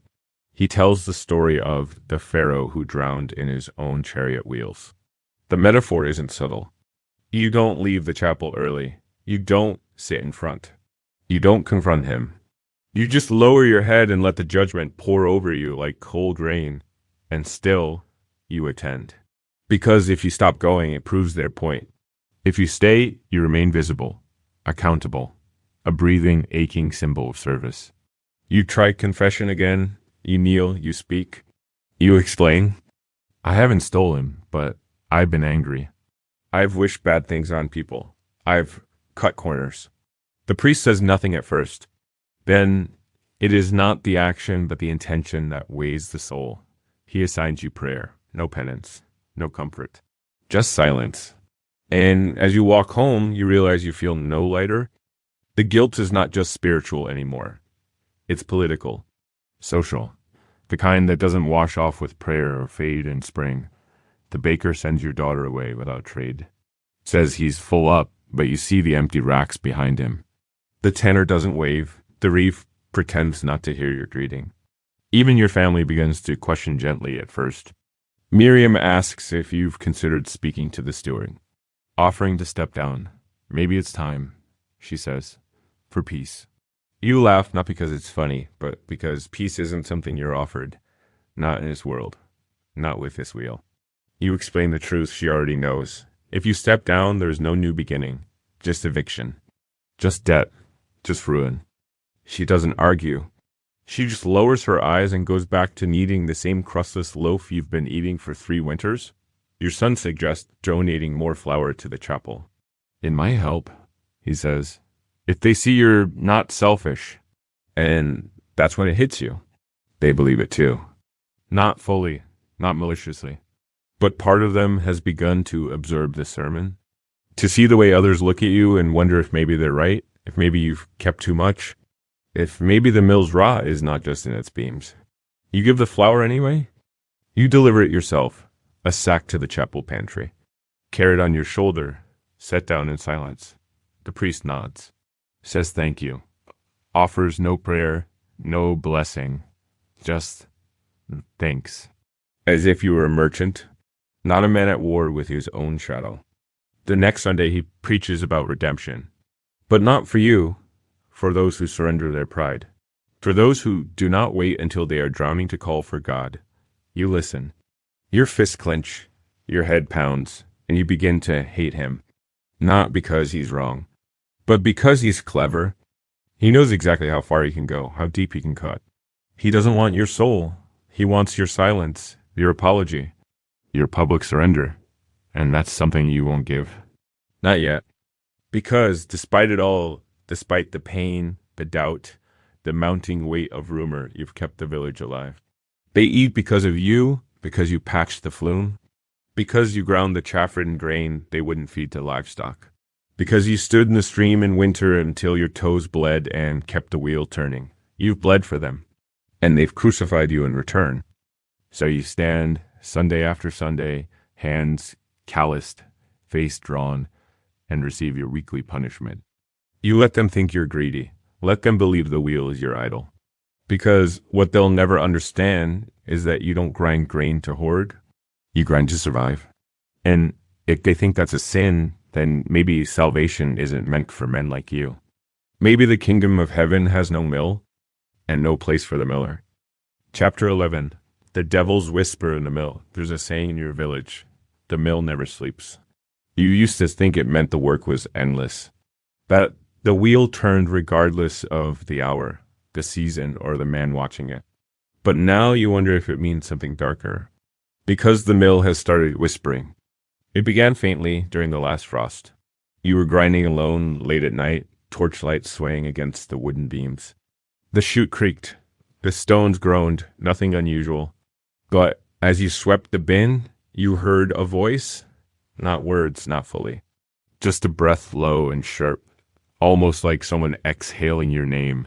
You froze, waited, nothing, just the wheel turning and the soft rustle of falling flour. You told yourself it was weaned in the eaves. But the next night, it came again, this time behind you. You spun around, heart racing, empty, just sacks. A mouse darted beneath the boards. You picked up the torch and walked the perimeter twice, locked the doors, secured the window latches. Still, the feeling lingered. Something was watching, not through eyes, but through wood, stone, air. You didn't tell your family. You didn't want them to worry or worse, to agree, because you've seen this before. Not in yourself, but in others. A tanner who began shouting at birds, saying they spoke of poison. A shepherd who claimed the sheep carried demons in their eyes. The village called them cursed, unclean.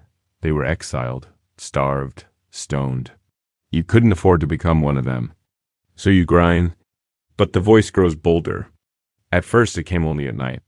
Now, even in daylight, the shadows in the rafters shift strangely. The grindstone seems to pulse with each turn, like a heartbeat. The dust moves as if stirred by something unseen.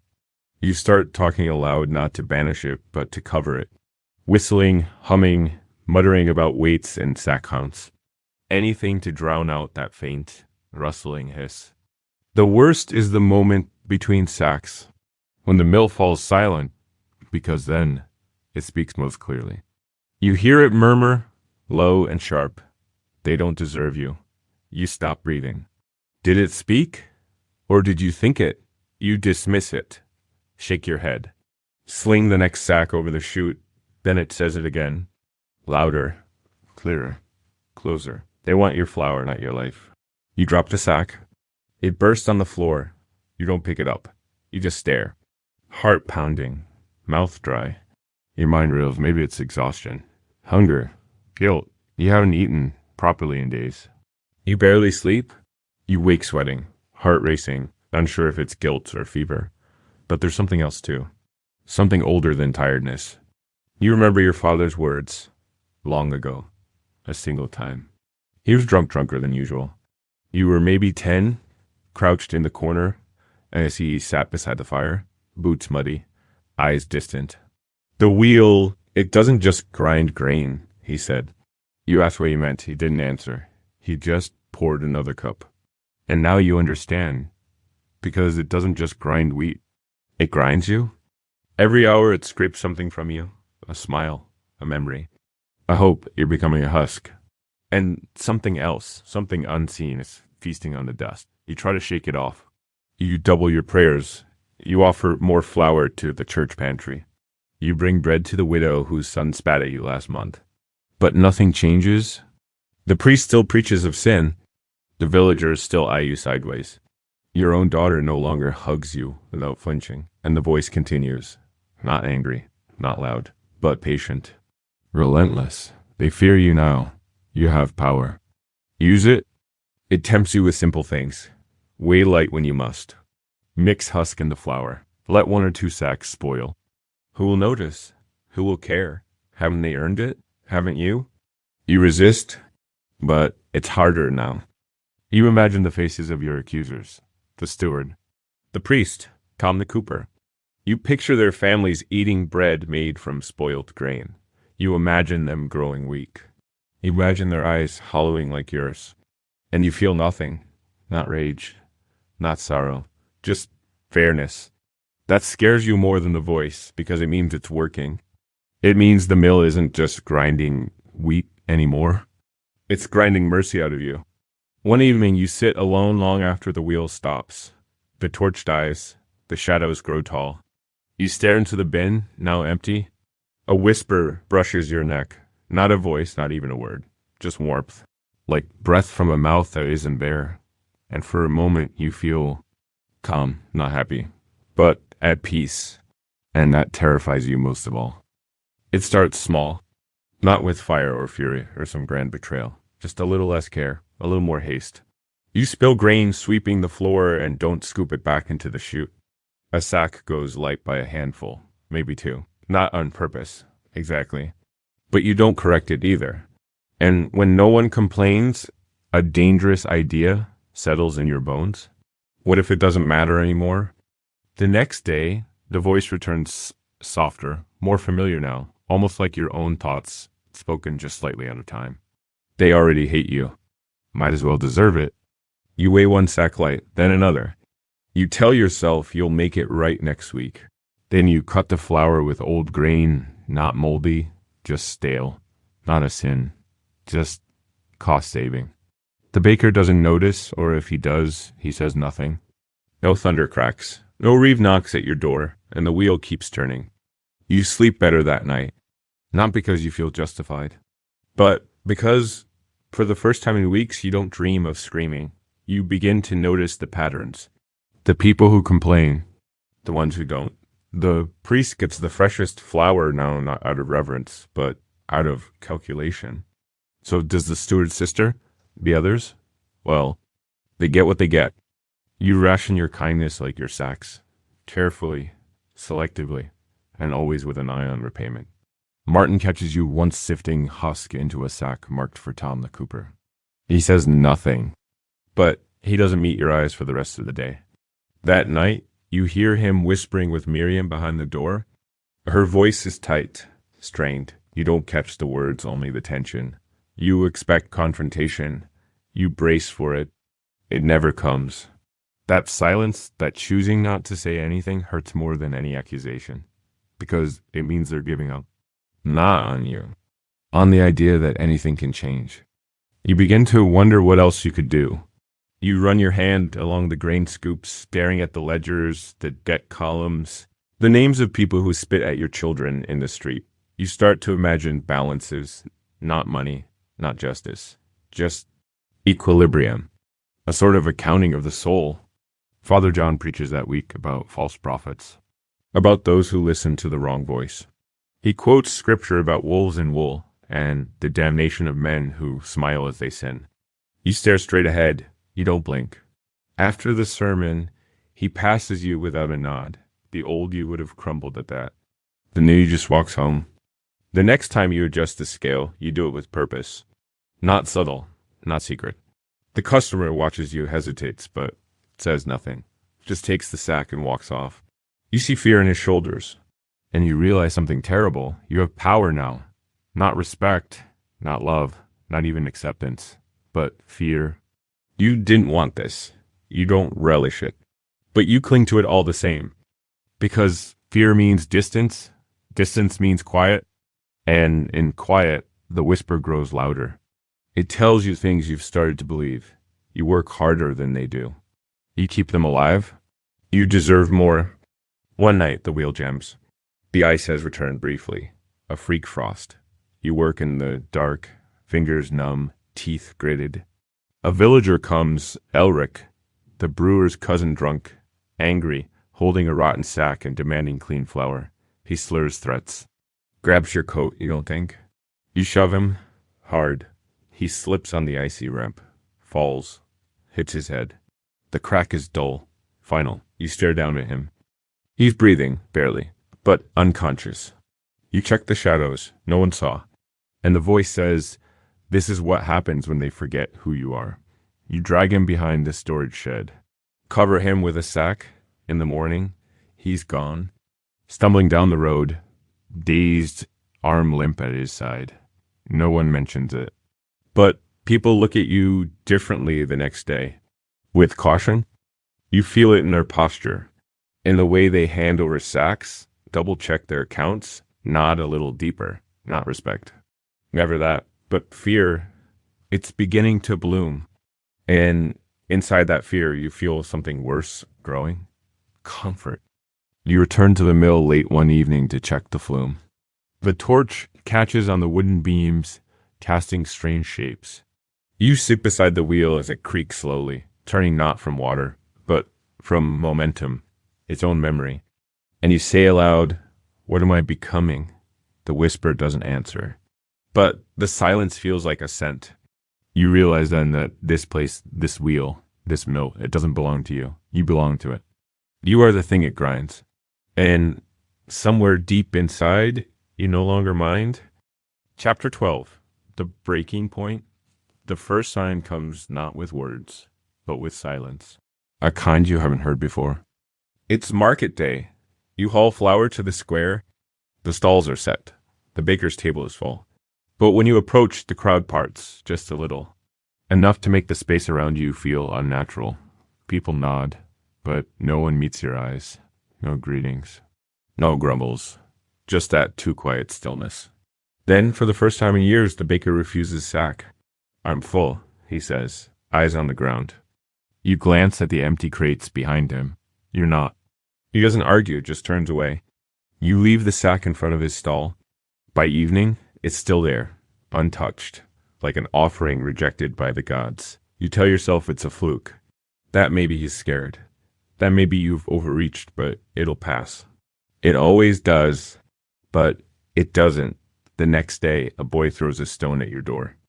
A flat, smooth one, no malice in the throw, just a challenge. A symbol, the kind you remember from when the tanner was driven out, the same way it started then. Children testing boundaries their parents secretly approve of. You step outside. No one's there, just a stone. You kick it away, but it rolls back later that night. You find it on the millhouse floor, this time with a scratch on it. A single line. A mark. Martin sees it too. He picks it up, turns it in his hand. He doesn't say anything. Just places it on the windowsill and walks away. You don't sleep at night. The next day, Tom the Cooper sends word.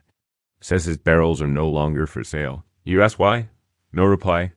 Later, you see him selling 3 to the steward's cousin. You walk past without a word. Miriam doesn't ask questions, but you see the way she watches your hands now, how she flinches when you drop something. You catch her whispering to the children, too quiet for you to hear. It's in her eyes, that look of someone planning exit routes. Then the whispers start. You hear them in the alley behind the tavern, at the well, even outside chapel. The words are vague, unclean, false weight, rotten sacks. The accusations build without names attached, each retelling worse than the last. The voice that once whispered to you from the wheel now echoes from every villager's mouth. Except now it isn't whispering to you. It's whispering about you. You try to correct them, to explain. You catch old Rolf at the river and lay it out plainly, your work, the freezing wheel, the taxes, the hunger. He nods, listens, then shrugs. Doesn't matter if it's true. It's what people believe.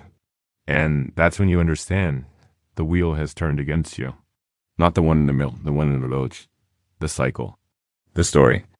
You were the savior once, then the worker, then the greedy man, now the danger, and the story needs an ending.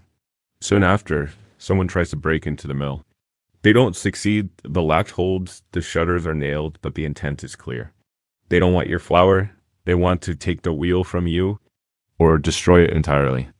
You move your tools into the house, you sit up nights, you listen for boots on gravel, for breath under windows. Miriam insists the children sleep in the back room. Martin sharpens a carving knife and keeps it under his blanket. You keep the torch lit, but you know it's coming. Then one night you see them. 6 shadows, hoods low, walking slowly, without torches. They stop at the edge of your yard. No movement, no threats. Just presence. A warning. You don't go outside. You don't even breathe loud. They leave after a few minutes. But your children stay awake until dawn. Miriam doesn't cry. She just keeps packing things into sacks. Salt, bread, a few coins. The next morning, Father John delivers a sermon about prideful men who defile sacred work. He never looks your way. He doesn't have to. That afternoon, your daughter asks what hell feels like. You tell her it's cold, not because that's true, but because it's all you've known for months.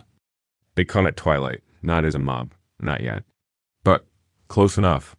3 men faces wrapped in scarves, tools hanging from their belts. Not weapons exactly, but hammers, a spade, one with a long iron hook used to turn ox yokes. They don't knock. They just stand at the edge of your yard beside the stone trough, waiting. You open the door. Don't speak. Don't invite them. But you step out so they don't have to. Tom is one of them. Of course he is. His shoulders tense, jaw tight, like he's waiting for you to do something foolish. Old Rolf is there too, which stings worse. He once danced at your wedding. Gave you a horseshoe wrapped in wool for luck. Now he won't even meet your eyes. The third man you don't know. A stranger from the next village, maybe. Or someone who's kept his distance until now. We're here about the wheel, Tom says. Not you, not the flower. Not the house. The wheel. That's how they frame it. Like it's a separate thing, like they can take the tool without taking the man. It's been turning too long, Rolf adds. Your voice is dry. It turns because you still eat. Tom scowls. We don't trust what's in those sacks anymore. What's in that stone? We've heard things. Of course they've heard things. Things they invented. Things they whispered into existence so often they started to believe them. You don't argue. What's the point? The wheel has outlived its metaphor. It's become a threat. They say they only want to inspect the mechanism. Just a few questions. Just to look inside the housing. But you know what that means. They're here to find something broken. Or make something break. Either way, they want an excuse. You stall them. Say your children are eating. Say the chute is jammed. It buys you one more night. That's all. That evening, you gather your family in the mill. Not the house, the mill. You light 2 lanterns. Block the door. Nail the shutter. The children are pale. Miriam clutches the bread knife until her knuckles bleach. Martin watches the flume like it's alive. I don't want you to be scared, you say. But it's a lie. Because you are terrified. Not of the men outside. But of how calm you feel inside. Because a part of you, the part that's been ground down and rebuilt by years of frost and failure, wants them to come. Wants to end this. Wants to watch the whole rotten village burn. The whisper returns. Not from the walls. Not from the chute. From inside your own chest. Let them try. This is your house. Your wheel. Make them remember. And for one heartbeat, you want to swing the grain hook like a scythe. To fight them off. To shout all the names of the dead children you fed when their parents wouldn't. To show them what it costs to keep the world turning. But you don't, because the children are watching. Because Miriam still believes in something softer than survival. So instead you hide the ledger. You bury the false weights under the floorboard. You pour the worst sacks into the stream and watch the husk float like dirty snow. You try to erase the sins, even if you don't believe in forgiveness anymore. By morning, the strangers are back. Not 3 now. 8. One has a torch. Another carries a rope. The priest walks behind them. That's when you know it's over. It's not a raid. It's a ritual. They're not here for justice. They're here for cleansing. They say the mill is cursed. That the stream has soured. That people have taken ill from the bread. That your scales are crooked. That your soul is worse. They use words like rot, blight, witchcraft. They say it softly, with pity, as if mercy can excuse the blade. They give you one chance. Step aside. Abandon the wheel. Let the village reclaim the grain. You look at your children. You look at the floor. You look at your hands cracked, flour white, trembling, and for the first time in your life, you consider leaving. Just walking away, letting them have it, letting the wheel stop. But then you see it. In Martin's eyes. In Miriam's silence. Not hope, not love, faith. Somehow, impossibly, they still believe in you. Not the miller, the man. And so you say, no, just that. No threats. No speeches. No fire. Just defiance. And the torchbearer raises his arm. Chapter 30, the fire beneath the wheel. The torch doesn't come down immediately. It hovers, suspended in the trembling fist of a man who never thought he'd be the one to start a fire. You lock eyes with him across the short, muddy yard. His mouth is clenched, and the flame flickers wildly, casting strange, dancing shadows over the crowd that has now gathered behind him. They're not an army. Not trained. Just villagers. Some frightened, some furious, most unsure why they're even here beyond the instinct to follow a rising noise. You stand between them and the door. Behind you, the wheel creaks slowly, turning on low water, unaware of the world unraveling around it. Your body is stiff with tension, your legs braced against the wooden threshold. As if the simple force of your will can hold back the collapse. No one speaks. For a moment, there's only the wind, the hiss of the torch. and the creaking complaint of old wood beneath the press of bodies. Then Father John steps forward. He doesn't look like a man of God anymore. His robe is dusted in soot, his eyes bloodshot, his voice hoarse, not from passion, but from long, sleepless nights whispering fear into ears willing to hear it. When he speaks, it's not a sermon. It's a sentence. Step aside, Miller. You shake your head, slowly, once. Behind you, Martin grips a rusted hook like it's a sword. Miriam stands with her back to the hearth, shielding the younger two. There's no courage in their faces. Just a bone-deep refusal to let the world take anything more. I said, the priest repeats, louder this time. Step aside. Still, you don't move. And then the torch is thrown. It arcs through the air, not aimed at you, but past you. Toward the flume. It lands in dry moss, tucked beneath the chute. The flame blooms instantly. You don't think. You react. You charge past the threshold, shoulder lowered, and crash into the torch thrower before you can take a second breath. The man Joran, the Thatcher's son, goes down hard, his arm cracking beneath him with a sharp, wet pop. The others scream. Not battle cries. Screams of confusion, of panic. The wheel groans louder now, as if sensing the chaos. Martin dashes past you with a pail of slop and douses the growing flame. The fire sputters, then surges again as it catches on old flour dust and straw tucked in the crevices. You grab a sack and beat at the flames while the mob surges forward. They're inside now. Boots clatter across your floor. Tom grabs Miriam and shouts for her to move aside. She spits in his face. You hear a crash, the altar table splitting. Another sack goes up. The air turns sharp with smoke and heat. Ralph grabs you from behind. You elbow him hard in the stomach, breaking free, but your breath is already short.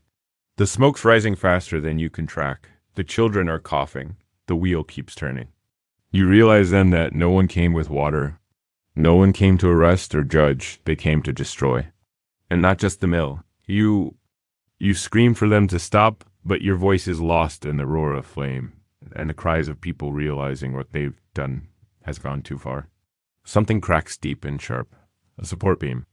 The ceiling sags. Martin shoves the children toward the back door, but it's blocked. Someone barred it from the outside. Panic rises in your throat like bile. You lunge for the flume lever, trying to flood the channel and stop the wheel, but the handle is jammed. Someone's wedged it with iron. Outside, the villagers start to retreat. Cowards. All of them. They set the spark and flee before it can swallow them too. Only Father John remains, standing in the doorway, eyes locked on the fire like it's a holy vision. It had to end, he says, barely audible. And then the beam above you gives. The wheel, starved of water and balance, buckles grinding down with a hideous crunch that echoes through the burning walls. You grab Miriam and shove her toward the low window. She hesitates, then scrambles through, reaching for the children outside. Martin grabs your sleeve. You glance around the room one last time at the sacks, the scales, the ledger half burned. At the altar you once made from old grain crates. At the wheel, still stubbornly turning as it collapses. You run, out into the ash-choked air, through the garden, across the yard, into the river where you dump a bucket on your head and watch as your life, the heart of your labor burns. The villagers are gone. All except Father John. He walks away in silence, smoke curling around his shoulders like a cowl. Behind him, the mill collapses in on itself, and still the wheel turns, half buried, half burning, turning. The morning after the fire, the river runs black with ash. You stand barefoot in the silt, staring at what remains. The wheel has collapsed inward, one half charred to cinders, the other half submerged and motionless.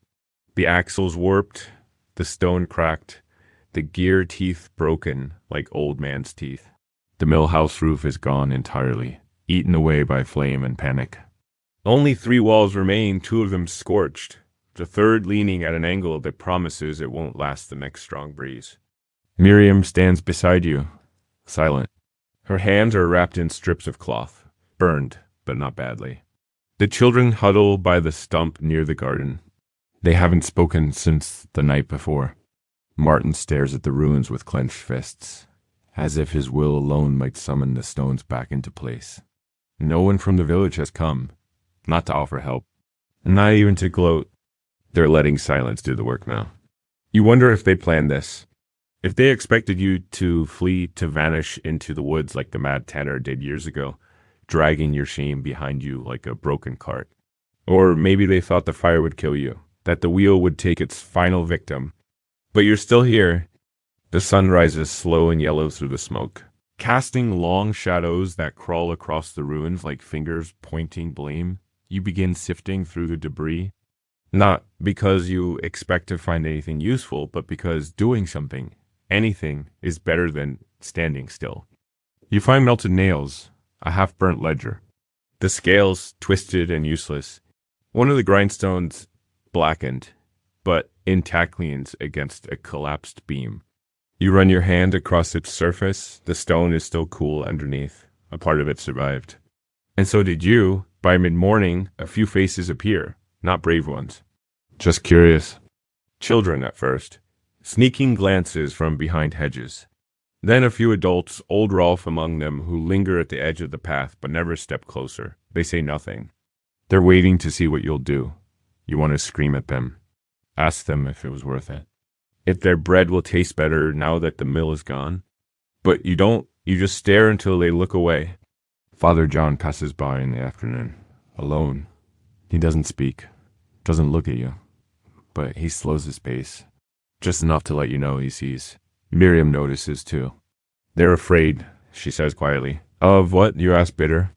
She looks at you, not at your hands or your burns or the ruin behind you, but at your face. Of what you might build next. You don't respond, not because you disagree, but because something about those words lodges deep. The mill is gone. But you're still the miller. That night, you sit in what remains of the hearthroom. No roof above, no warmth, just stars and smoke. Martin brings you a salvaged chair from the woodpile. You sit in it like a king without a kingdom. Then you begin to think. Not of revenge, but of reclamation. You remember the old stream behind the orchard, the one with the natural fall. It wouldn't take much, just a new trough, a small wheel, something quiet, hidden. Not a great mill, but a new one. Yours, not for the village. For your family, for those who stayed, the pot feels dangerous. Like rebellion, but also like hope. The next day, you visit the market square. Faces freeze when you enter. Whispers ripple like wind through wheat. You walk to Tom the Cooper's stall. He doesn't speak. You pick up a new pail. Inspect the wood, the rings, then you put it down. You look him in the eye and say, I'll build again. He doesn't respond, but he doesn't stop you. You take a bag of seed from the corner stall, leave 2 coppers on the table. No one tries to stop you. They just stare uncertain now. The villain they burned is still standing and there's no fire left to hide behind. Later, a woman knocks on your door, not one you know well, Widow Elja. She brings a loaf, says nothing, just sets it on the step. An hour later, someone leaves a coil of rope, then a basket of nails, and a plank. And you realize they didn't just burn your mill. They burned their own hands doing it. They want to rebuild, but none of them want to be the first to ask. So it has to be you. You don't forgive them. Not yet. Maybe never, but you begin sketching the frame of a new wheel. Not out of mercy, out of necessity. Because the truth is harsh and simple. The village needs bread. And you still know how to make the stones turn. Chapter 14. The last wheel turns. Autumn arrives like a blade this year. The wind cuts sharper, the nights sink colder, and the fields, though they were golden weeks before, stand patchy and bare. The harvest was weak. The wheat grew thin. Too much spring rain, not enough sun, and when the crop came in, it did so with a shrug instead of a roar. They'd counted on your mill to stretch it, to grind it smooth and slow and make even bad grain edible. But the wheel is gone, and now so is certainty. At first, they act as though nothing's wrong. The baker sells rough, chunky loaves that crumble like wet clay. Families bring mortar bowls and stones to try grinding their own.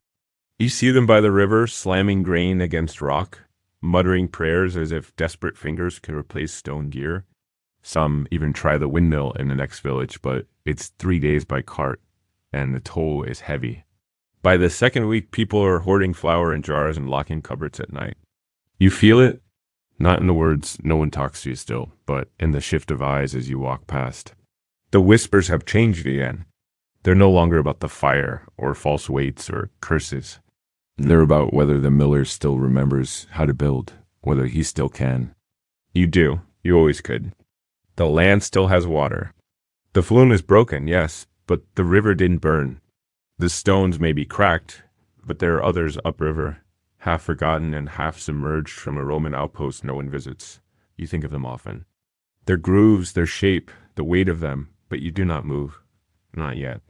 Because you need them to understand. Not just that they were wrong, but why. They thought the wheel could be replaced. That any man could step in and spin grain into food. But now, as the hunger creeps in, as the loaves shrink and the children quiet, they're learning otherwise. Rolf is the first to speak plainly. He comes one morning with a bundle of kindling and no excuses, no story. Just hands you the sticks and asks if you've seen the frost on the cabbage leaves. You nod. He doesn't leave, he lingers. And finally, softly, he says, "We might have burned more than we meant to." You say nothing. He nods as if you answered, then walks away. The next day, 2 others stop by. Elsha, the widow who brought bread after the fire, now brings a bag of barley. It's rough, but it's something. Then the butcher's son appears. 15, maybe. Nervous, he offers to help fix the shed. You let him. It's a small gesture, but it travels like smoke. That evening, Tom returns, not with a rope, but with a wheelbarrow full of cut pine. You don't thank him. He doesn't ask you to. They know now, rebuilding the mill isn't charity. It's necessity. The priest comes last. Father John arrives just before dusk one night, as the sky bruises purple and the cold air settles like a warning. He stands at the gate, hat in hand, eyes heavier than you remember. He doesn't preach, doesn't ask forgiveness. Instead, he offers something harder, land. A new patch downstream, where the bend is strong and the foundation is stone. He says the steward has agreed. Says the village will contribute. Says, "We need you." You ask why now. He doesn't answer. But his silence speaks plainly, because they're scared. Because the winter is coming, and there's no magic flower to hide behind anymore. Because they finally see that the wheel was never just wood and water, it was will. Yours, you agree to see the land. It's good. The current's strong. The bank's stable. It will take weeks, but it's possible. So you nod. That night, you and Martin draw plans in the dirt. Miriam makes stew from old onions and dried fish. The children sleep deeper. You feel something you haven't in months. Not peace. Not trust, but momentum. And that's enough. The next day, construction begins. Not with cheers. With labor, Tom helps dig the trough. Rolf lays the foundation stones. The butcher's son becomes your shadow, eager, quiet, learning. For days, the air is filled with grunts, sweat, and silence. And then progress, a frame, a beam, a shape. It grows. You still live in the old ruin. You let it stand like a scar that reminds them all what it costs to forget the hands that feed them. You don't burn it. You don't tear it down. It remains blackened and sharp against the sky. By the end of the month, the new wheel is ready. Smaller, cruder, but yours. You test it with one sack, then another. The sound it makes when it turns, the grind, the shudder, the rhythm, it echoes in your bones like an old friend finally come home. The wheel turns again, not fast, not smooth, but steady. You stand beside it, watching the teeth catch, the axle spin, the grain pour slow and thick into the chute. The sound is different than before, hollow, higher pitched, less weight in the wood, but it still sings the same song. A low, grinding rhythm that presses the world forward, one grain at a time. By noon, a small line has formed outside the shed. They pretend they're just walking by, but they linger, carrying sacks, holding buckets. Some have excuses, "I heard the sound," or just checking if you needed help. Others don't bother pretending. They just stand, eyes lowered, waiting. You grind for two of them, Tom and Elsha. You measure the flour carefully, hand it over without a word. They offer coin. You shake your head. It's not a favor, not charity. It's proof. The wheel is back. The others watch. No one speaks. But the next morning, the line is longer. Within days, it's back to routine. Except now, it's different. No one dares complain. No one questions the weight. No one calls your name like a curse in the market. You don't smile. You don't ask for thanks.